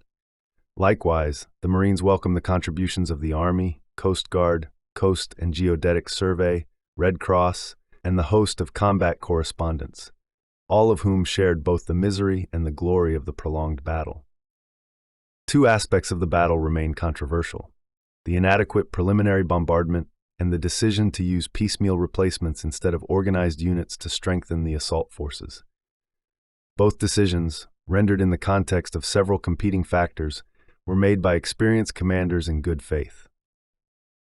Unavoidably, Iwo Jima's biggest cost to the V Amphibious Corps was the loss of so many combat veterans in taking the island.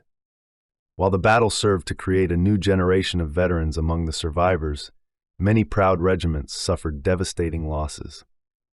With these same units already designated as key components of the landing force against the Japanese home islands, such losses had serious potential implications. These factors may well have influenced General Holland Smith's unpopular decision to withhold the 3rd Marines from the battle. From the perspective of an exhausted company commander on Iwo Jima, Smith's decision seemed inexcusable then and now. From the wider perspective of the commanding general, Fleet Marine Forces, Pacific, the decision makes more sense. Whatever his shortcomings, Holland Smith probably knew amphibious warfare better than anyone. Of the hundreds of after-action reports filed immediately following the battle, his official analysis best captured the essence of the struggle. There was no hope of surprise, either strategic or tactical. There was little possibility for tactical initiative. The entire operation was fought on what were virtually the enemy's own terms. The strength, disposition, and conduct of the enemy's defense required a major penetration of the heart of his prepared positions in the center of the Motoyama Plateau, and a subsequent reduction of the positions in the difficult terrain sloping to the shore on the flanks. The size and terrain of the island precluded any forced beachhead line. It was an operation of one phase and one tactic. From the time the engagement was joined until the mission was completed, it was a matter of frontal assault, maintained with relentless pressure by a superior mass of troops and supporting arms against a position fortified to the maximum practical extent. We Americans of a subsequent generation in the profession of arms find it difficult to imagine a sustained amphibious assault under such conditions. In some respects, the fighting on Iwo Jima took on the features of Marines fighting in France in 1918, described by one as a war girt with horrors. We sensed the drama repeated every morning at Iwo after the prep fires lifted, when the riflemen, engineers, corpsmen, flame tank crews, and armored bulldozer operators somehow found the fortitude to move out yet again into Death Valley or the meat grinder. Few of us today can study the defenses, analyze the action reports, or walk the broken ground without experiencing a sense of reverence for the men who won that epic battle. Fleet Admiral Nimitz said these words while the fighting still raged. Among the Americans who served on Iwo Jima, uncommon valor was a common virtue, a sentiment now chiseled in granite at the base of Felix de Weldon's gigantic bronze sculpture of the Suribachi flag raising. 22 Marines, 4 Navy corpsmen, and 1 LCI skipper were awarded the Medal of Honor for utmost bravery during the Battle of Iwo Jima. Half were posthumous awards. General Erskine placed these sacrifices in perspective in remarks made during the dedication of the 3rd Marine Division Cemetery on the embattled island. Victory was never in doubt. Its cost was. What was in doubt in all our minds was whether there would be any of us left to dedicate our cemetery at the end, or whether the last Marine would die knocking out the last Japanese gunner. You have been listening to Closing In, Marines in the Seizure of Iwo Jima by Colonel Joseph H. Alexander, U.S. Marine Corps, an audiobook brought to you by Military Memoirs.